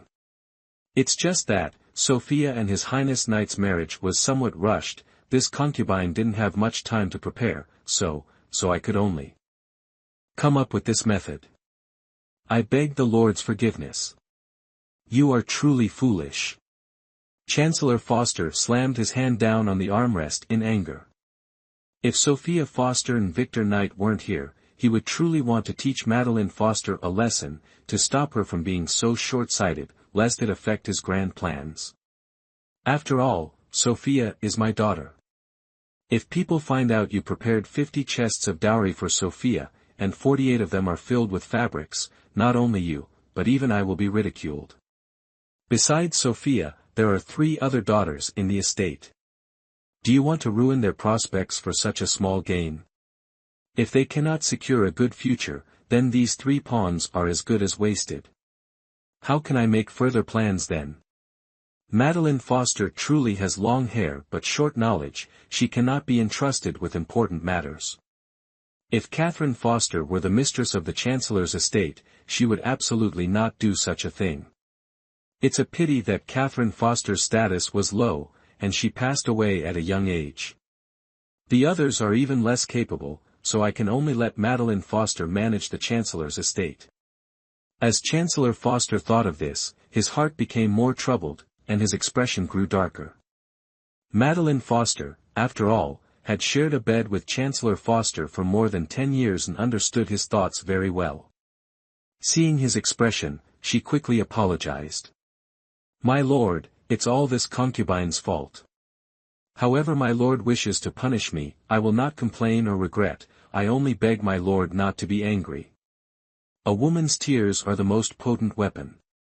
Though Chancellor Foster appeared furious, seeing Madeline Foster kneeling before him, weeping bitterly, his heart softened somewhat. However, tears can only be used against those who have feelings for you. Suppose she were to weep bitterly before Victor Knight now, even if she cried to death, Victor Knight wouldn't even bat an eye. This is the difference between having feelings and not having them.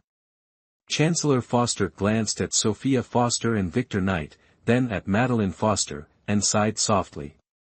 All right, you manage the Chancellor's estate all day, a slight oversight in this matter is understandable. As long as you rectify the mistake in time, I believe Sophia and His Highness won't make a fuss about it. So, what do you think, Sophia? Victor Knight didn't answer Chancellor Foster, but directly asked Sophia Foster. Sophia Foster shot him a sideways glance, then smiled faintly. Father is right. Mother has to take care of the concubines, younger brothers and sisters, manage the Chancellor's estate, and worry about finding a good marriage for elder sister. She truly has to divide herself into many parts. So, a slight oversight in preparing my dowry is understandable. We are all family, naturally, there's no need to be so calculating. Mother just needs to follow the dowry regulations for a concubine-born daughter and send the missing items to Knight Manor. Father's been an official for many years, he must have accumulated quite a few good things, and the prince's betrothal gifts must also include many valuable items. Mother should share some with us, don't keep everything for eldest sister. Chapter 13, Victor Knight is injured. Madeline Foster forced a smile and nodded in agreement. The dowry matter thus passed, and the atmosphere in the main hall became much more harmonious, laughter and conversation could be heard from afar. However, no one knew how much of this laughter was genuine and how much was feigned. Thanks to this gentle breeze, everyone enjoyed lunch together in a joyful and harmonious atmosphere. After lunch, Grand Preceptor Foster took Victor Knight to the study to discuss something, while Sophia Foster returned alone to her former residence.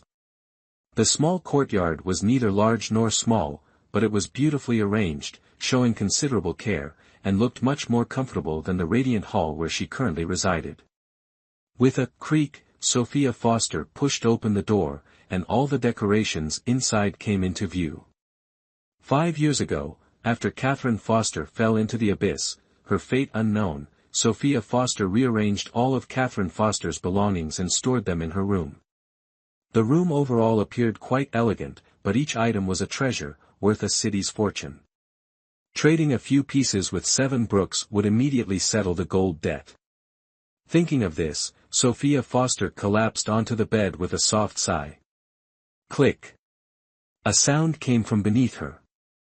Sophia Foster quickly sat up, then lifted the blanket to find a hole in the bed, filled with gold, silver, jewels, hairpins, and bank notes, along with a rather large chest. Sophia Foster took out the chest, tried to recall something, then retrieved a fragrant pouch from her waist, poured out a pile of items, and found the key. Inside the chest were a small crossbow, a sharp dagger, a set of hidden weapons that could be worn on the arm, and a packet of silver needles. After examining them, Sophia Foster stored everything in her spatial storage, placing them within the house in the space, as a precaution. Sophia Foster rested there for a while, then got up and excused herself. After returning to Knight Manor, she deliberately inquired, but Victor Knight was not at the manor. She then spent 3 gold coins to buy a deck of cards from the treasure digging system and called Luna Hayes and Michael Hayes to play do dijou all afternoon, only dispersing before dinner. After dinner, Sophia Foster was sitting in her spatial storage, eating sunflower seeds and watching television, when she heard an alarm ringing in her ear. She quickly sat up and called 7 Brooks. Master, I'm here. I have good news for you. Victor Knight was carelessly injured while out on business this afternoon. Currently, his wound is bleeding profusely, and he can't go out to invite a physician. So, your opportunity has arrived. If you successfully help Victor Knight overcome this ordeal, you will be rewarded with 10,000 gold coins. 10,000 gold coins.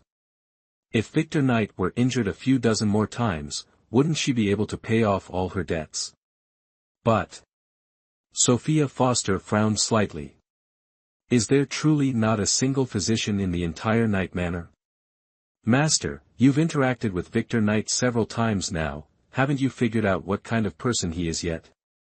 A suspicious man like him wouldn't trust anyone, let alone a physician who could end his life at any moment. Then how has he lived all these years? Has he never caught a cold, had a fever, or been injured? Impossible. Night Manor previously had a physician named Mark Taylor, highly skilled and deeply trusted by Victor Knight. However, he left for a medical consultation last month and is expected to return next month. Isn't this a golden opportunity for you? Hold on. Sophia Foster disagreed with Seven Brooks's words. What do you mean by a golden opportunity for me? You just said it yourself. Victor Knight is a suspicious man. What if he thinks I'm not there to save him but to harm him, and he tries to silence me? What then? Seven Brooks chuckled. Master, don't worry. Victor Knight couldn't defeat you before he was injured, and he certainly can't now. Your life is not in danger. No, no, no. Sophia Foster waved her hand, refuting his statement. While Victor Knight may not pose a threat to me, Night Manor is heavily guarded. Don't you understand the principle of 2 fists are no match for 4 hands? I understand, but trust me, Victor Knight can bully you, but no one else can. Otherwise, after you dealt with Lillian Brooks, Victor Knight would have immediately sent someone to cause you trouble. Humph. Sophia Foster rolled her eyes. So, you're saying I should be thanking Victor Knight? That's your decision to make. However, Master, I have a piece of sincere advice. You should still go quickly. Otherwise, if Victor Knight actually kicks the bucket, it will be truly difficult for you to leave here. That makes sense. Thinking of this, Sophia Foster sighed softly. Bright future, bumpy road, young lady, keep going. Resolute Hall, the newly changed gauze was already soaked with blood, and Marcus Hunter's eyes grew darker. Crystal Taylor, is there any other way to stop the Grand Duke's bleeding? Marcus Hunter, you know I don't understand medicine. Physician Foster isn't here. I can only use blood-stop elixir and golden heal balm to help stop the bleeding, but neither is working. I don't know what else to do. As she spoke, a figure appeared in Crystal Taylor's mind, and her eyes lit up. Marcus Hunter, how about I go to Radiant Hall and find the Duchess? She's so capable, perhaps she has a way to stop the bleeding. No, Crystal Taylor's words were cut short by Marcus Hunter. Although the Duchess and the Foster family are indeed at odds, as the Grand Duke said, the Duchess has too many secrets. No one can guarantee she won't try anything against him. Ultimately, no matter how clever she is, if she doesn't understand medicine, she can't help. It's best not to seek her out. Who says I don't understand medicine? As soon as the voice faded, the door to Resolute Hall was pushed open from the outside. Sophia Foster, carrying a medicine chest, entered with a smile. Crystal Taylor's eyes lit up. But Marcus Hunter's mood wasn't as bright. Your Highness, how did you know the prince was injured? On the way to Resolute Hall, Sophia Foster had anticipated Marcus Hunter asking this, so she'd already concocted a response, ready for this very moment. Chapter 14, You Can Only Choose to Trust Me. Sophia Foster's lips curved into a slight smile. Frankly, I was bored waiting at Radiant Hall, so I thought I'd ask the prince for some books. Imagine my surprise when I smelled blood as I approached. It's late, it's hard to summon a physician from outside, and there isn't one in the residence. So, I came to see for myself. After all, a healer's heart is like a mother's. Naturally, I wouldn't want anyone to meet King Yama because their serious injuries went untreated. Marcus Hunter. He strongly suspected Sophia Foster was cursing Victor Knight, but he lacked concrete proof. There's no need, Your Highness. Crystal Taylor and I are attending to the prince. He'll be fine. If you have nothing else, you should return to Radiant Hall. I'll send someone to inform you when the prince awakens. Inform me to collect his body. Marcus Hunter's face immediately turned cold. Your Highness, although your affection for the prince isn't deep, he is still your husband. How can you curse him so? Sophia Foster curled her lip slightly and spoke casually. Marcus Hunter, I want you to understand something. I'm not cursing Victor Knight to die, you're the one watching him die. I know you don't trust me. You're worried I'll seize this opportunity to kill him. But you have only two paths before you. The first is to watch Victor Knight bleed to death. I'm not threatening you. If this continues, in less than an hour, you can start preparing his funeral. The second is that I treat him. He has an 80% chance of survival. Life or death rests on your decision. Think carefully and then give me your answer. Marcus Hunter looked at Victor Knight on the bed, his wound bleeding continuously, his face growing paler, his breath weaker. Then, staring at Sophia Foster, he said in a deep voice. Then I ask your highness to lend a hand. If you can save the prince, this Marcus Hunter will be at your command. No wonder Victor Knight valued Marcus Hunter so much, the lad was truly loyal. Sophia Foster raised an eyebrow slightly and chuckled. Don't worry. I won't let anything happen to my only support. Hearing her confident words, Marcus Hunter couldn't help but breathe a sigh of relief. All right, stop gawking. Come here and remove Victor Knight's clothes. I need to use acupuncture to stop the bleeding. Crystal Taylor quickly turned around, her face slightly flushed, and Marcus Hunter's expression also became a little unnatural. Your Highness, do we really have to remove the prince's clothes? Otherwise, you do it. Stop. Marcus Hunter, instantly frightened, hastily obeyed Sophia Foster's words, removing all of Victor Knight's clothing so she could help stem the bleeding.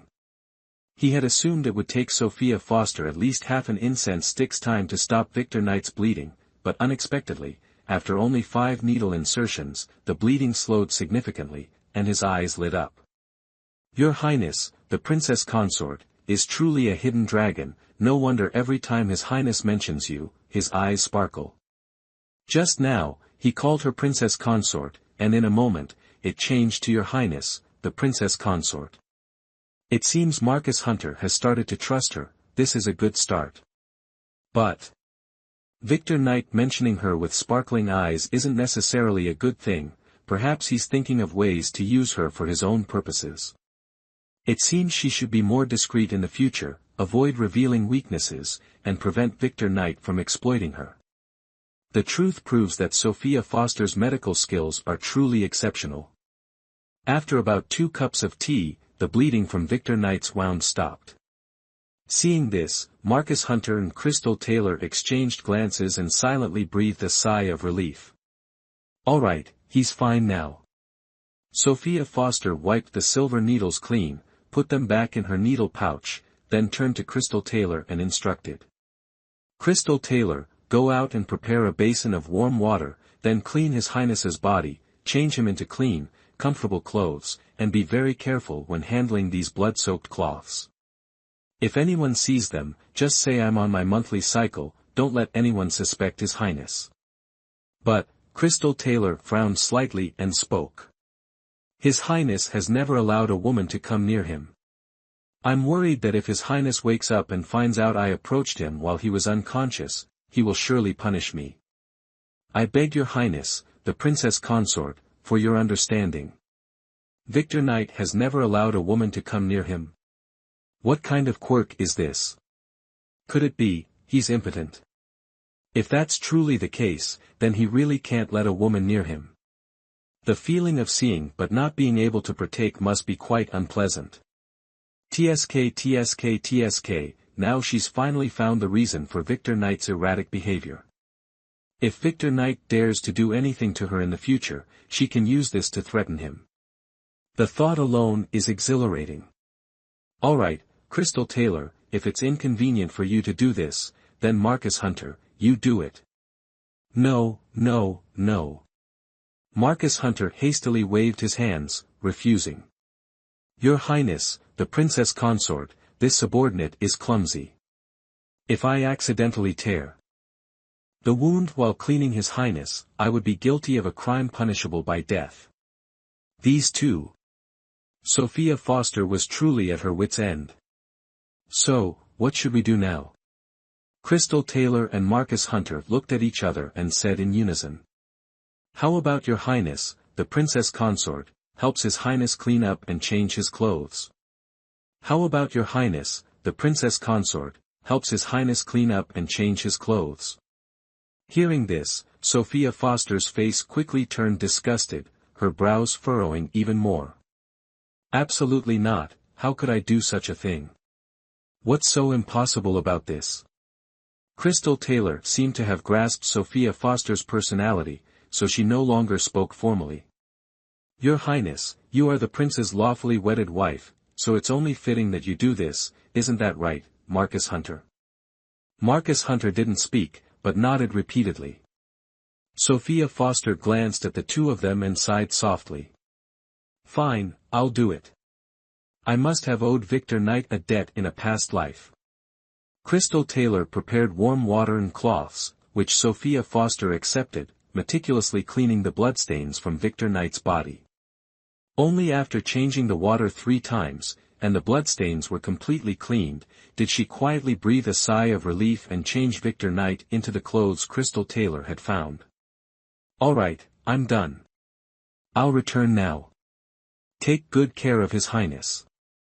If anything happens, send someone to Radiant Hall to call me. Yes, Your Highness.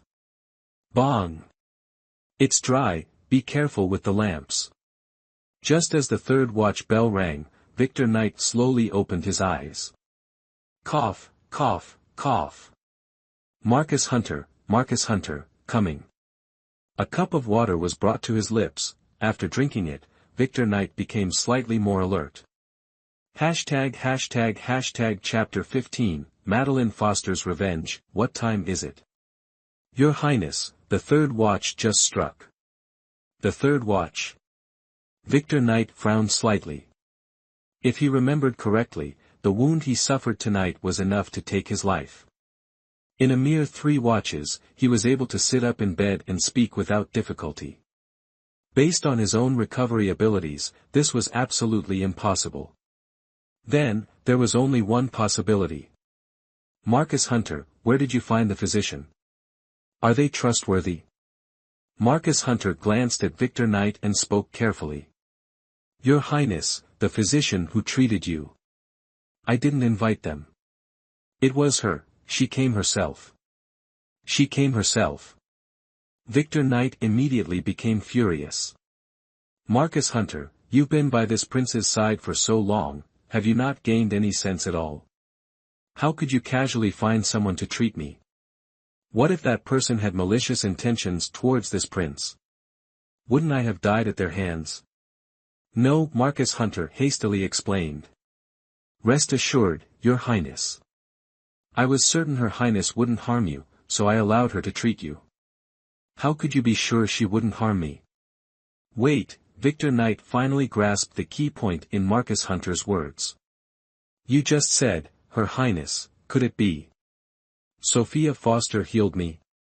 Your Highness, it was indeed Her Highness who treated you. Your Highness, you were unconscious at the time and didn't see Her Highness's medical skill. With just 5 needles, she slowed the bleeding from your wound. Not only that, after Her Highness stopped the bleeding and applied the medicine, she had Crystal Taylor fetch a basin of water and meticulously cleaned the bloodstains from your body. She even changed you into clean, comfortable clothes before returning to Radiant Hall to rest. Victor Knight glanced indifferently at Marcus Hunter, then slowly spoke. Marcus Hunter, this king has noticed your apparent admiration for Sophia Foster. Perhaps I should transfer you to Radiant Hall as her guard, HM. Marcus Hunter quickly grasped the veiled threat in Victor Knight's words. Your Majesty, please calm your anger. Without your express permission, this subordinate will never again mention the princess consort's name in your presence. That's more like it. Victor Knight coldly snorted. All right, it's late. Return to your quarters. We'll discuss any further matters tomorrow. Yes, Your Majesty. This subordinate will take his leave. Watching Marcus Hunter depart, Victor Knight slowly lay down on his bed, gazing at the layered canopy above, lost in thought. Meanwhile, at the Chancellor's estate, in Madeline Foster's room, Madeline Foster was leaning against the headboard, reviewing the estate's ledgers, when she heard the door open. The curtains were drawn back, and Mama Cook appeared before Madeline Foster. "Madam, all arrangements have been made." "Good. I understand. You may retire." "Yes, I shall take my leave." Watching Mama Cook leave, a cold glint flashed in Madeline Foster's eyes.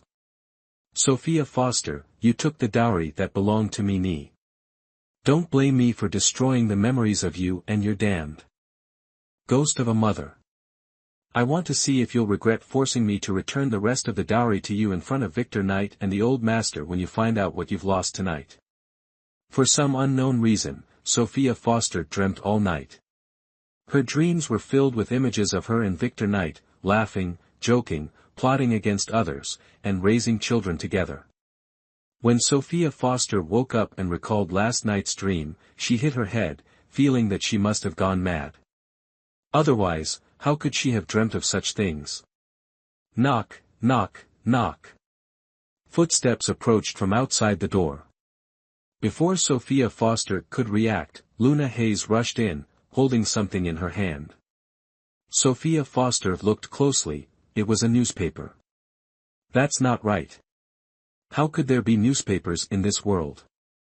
She must have woken up incorrectly." Sophia Foster quickly closed her eyes, rested for a moment, then slowly opened them again to find Luna Hayes practically nose to nose with her. Her heart nearly leaped out of her throat from the fright. "Your Highness, are you all right? If you continue to frighten me like this, I might actually become unwell." Sophia Foster glared at Luna Hayes, speaking angrily. "Tell me, what's so urgent that you rushed in like that?" "Oh, Your Highness, I have something very important to tell you. Look at this." Luna Hayes handed the newspaper to Sophia Foster, then pointed to a spot. Sophia Foster glanced at it indifferently, her expression darkening. Madeline Foster certainly doesn't take a loss lying down. Just after I tricked her out of a large dowry, she turns around and burns down my and my mother's courtyard. Very well, consider it a cruel act. But don't think you can scare me by doing this, Madeline Foster. This isn't over between us.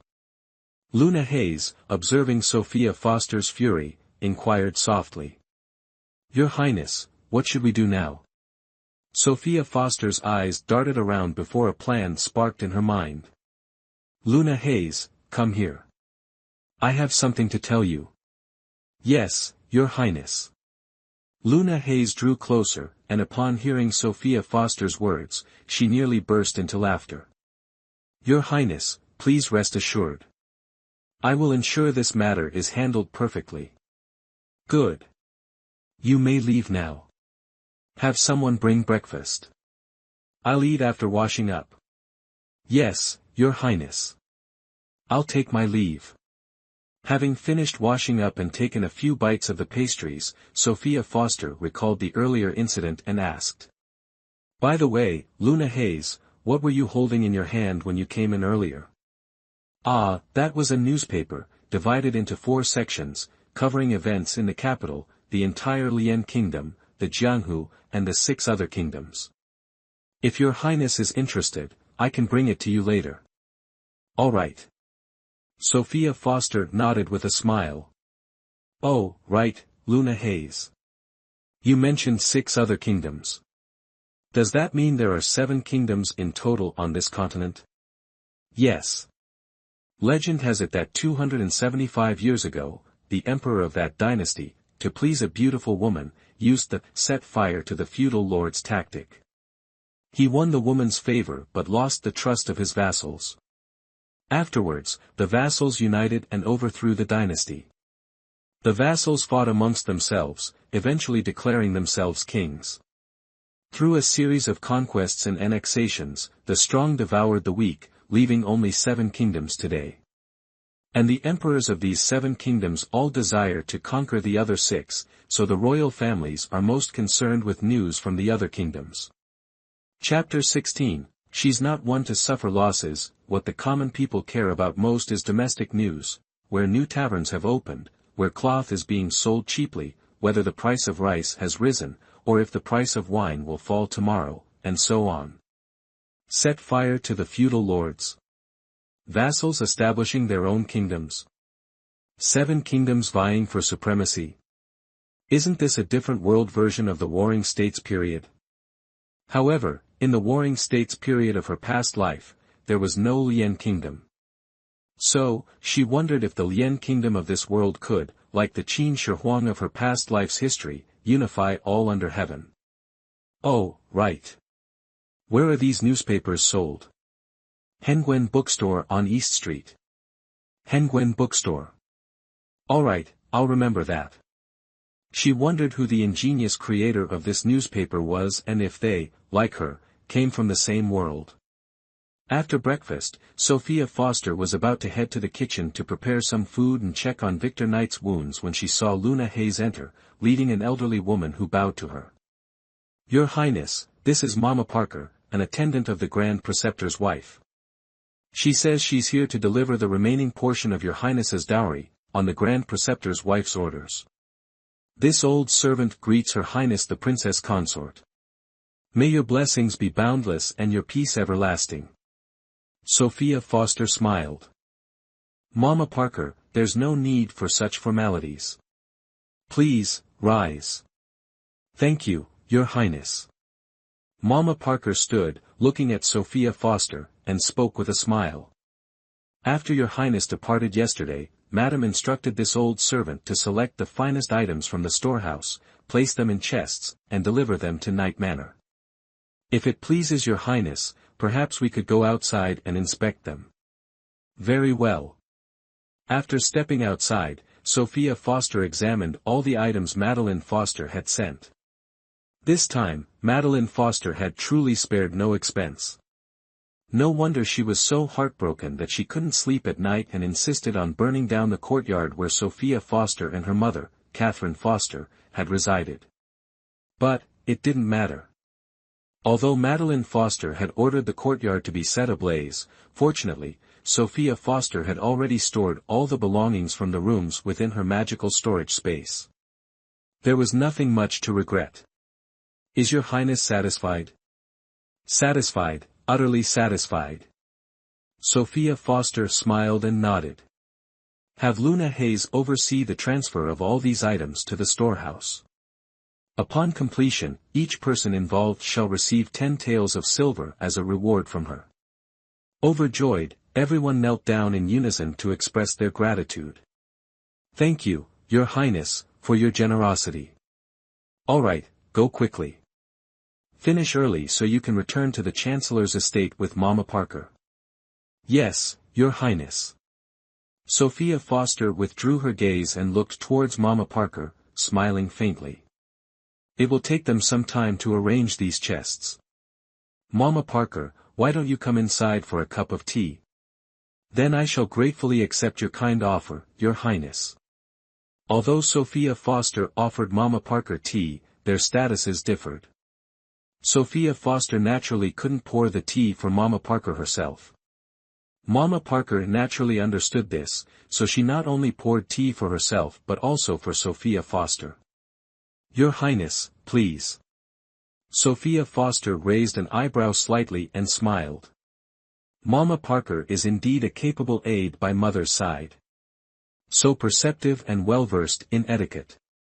It's a pity that whether I'm at the Chancellor's estate or the Prince Shen's manor, I'm quite alone.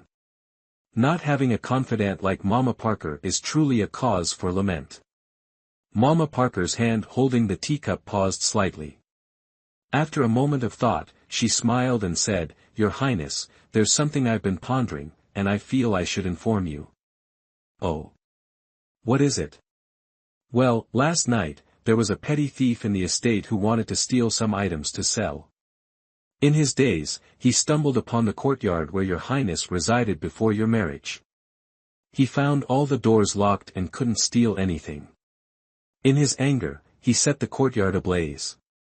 Everything Your Highness and your late mother, concubine Foster, left behind was consumed by the fire.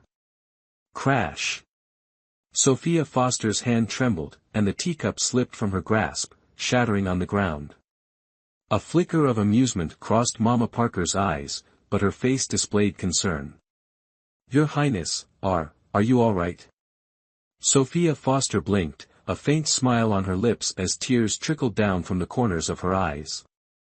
"Mama Parker, I'm feeling a bit unwell and will retire now. After they've finished arranging the dowry chests, please escort them back." "Yes, Your Highness." After Mama Parker left, hearing the mournful cries coming from the hall, she couldn't help but crack a smile. Let her confront the madam. This time, she'll likely be heartbroken for a long while. The madam, upon hearing this news, will certainly be delighted. After seeing Mama Parker and the others off, Luna Hayes turned back to look inside the hall and, seeing Sophia Foster's reddened eyes, her heart skipped a beat. "Your Highness, what's wrong? Did Mama Parker just bully you?" "Bully me?" Sophia Foster let out a cold laugh. "Just her? Wanting to bully me? What a joke. I was merely putting on a show for someone." "I see." Luna Hayes quietly nodded. "It's good that you're all right. It's good that you're all right." However, just because Sophia Foster was fine didn't mean everyone else was. The Empress, on her way back from paying respects to the Empress Dowager, was passing through the Imperial Garden when, unexpectedly, a green snake sprang from the bushes and bit her, causing her to faint on the spot. As for Madeline Foster, after hearing that Sophia Foster was deeply grieved upon learning of the fire that destroyed her in Catherine Foster's courtyard, she was in excellent spirits. However, after eating some pastries, she discovered her face covered in red spots, and she immediately panicked. The surrounding maids also fell into disarray. In the chaos, she was knocked off her chair, resulting in several broken bones in her hand and some scrapes. It would take at least a month for her to fully recover. Concubine Chin, upon hearing this news, ate 2 extra bowls of rice for lunch. To maintain the charade, Sophia Foster remained in her chambers all day, refusing all the food and drink Luna Hayes brought her. Of course, this didn't mean Sophia Foster was starving. The purchases from the previous day now proved their worth. Resolute Hall. After dinner, Victor Knight was leaning against the headboard, reading, when Marcus Hunter entered to report news from Radiant Hall. "Your Lordship, my inquiries revealed that since the Princess Consort learned of the fire that destroyed her former courtyard, she has remained in her chambers, refusing both lunch and dinner. Should we?" "What? Do you want to help prevent her anger?" Marcus Hunter gave a wry smile. "Well, the Princess Consort is, after all, a member of our Knight household.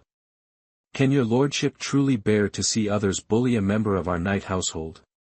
"This lord certainly cannot bear it." Marcus Hunter was immediately overjoyed. "Then what does your Lordship intend to do?" Chapter 17, Tit for Tat. Victor Knight raised an eyebrow, looking at Marcus Hunter with a half-smile, and softly said, "This lord intends to burn down Madeline Foster's house. Or perhaps give Madeline Foster a beating. Or maybe steal the treasures from her room." Marcus Hunter eagerly awaited Victor Knight's answer, but in the end, he heard Victor Knight say, "This lord intends to close his eyes. Out of sight, out of mind." Pfft. Marcus Hunter's legs went weak, nearly giving way beneath him. "Your Highness, please do not jest with this subordinate in such a manner."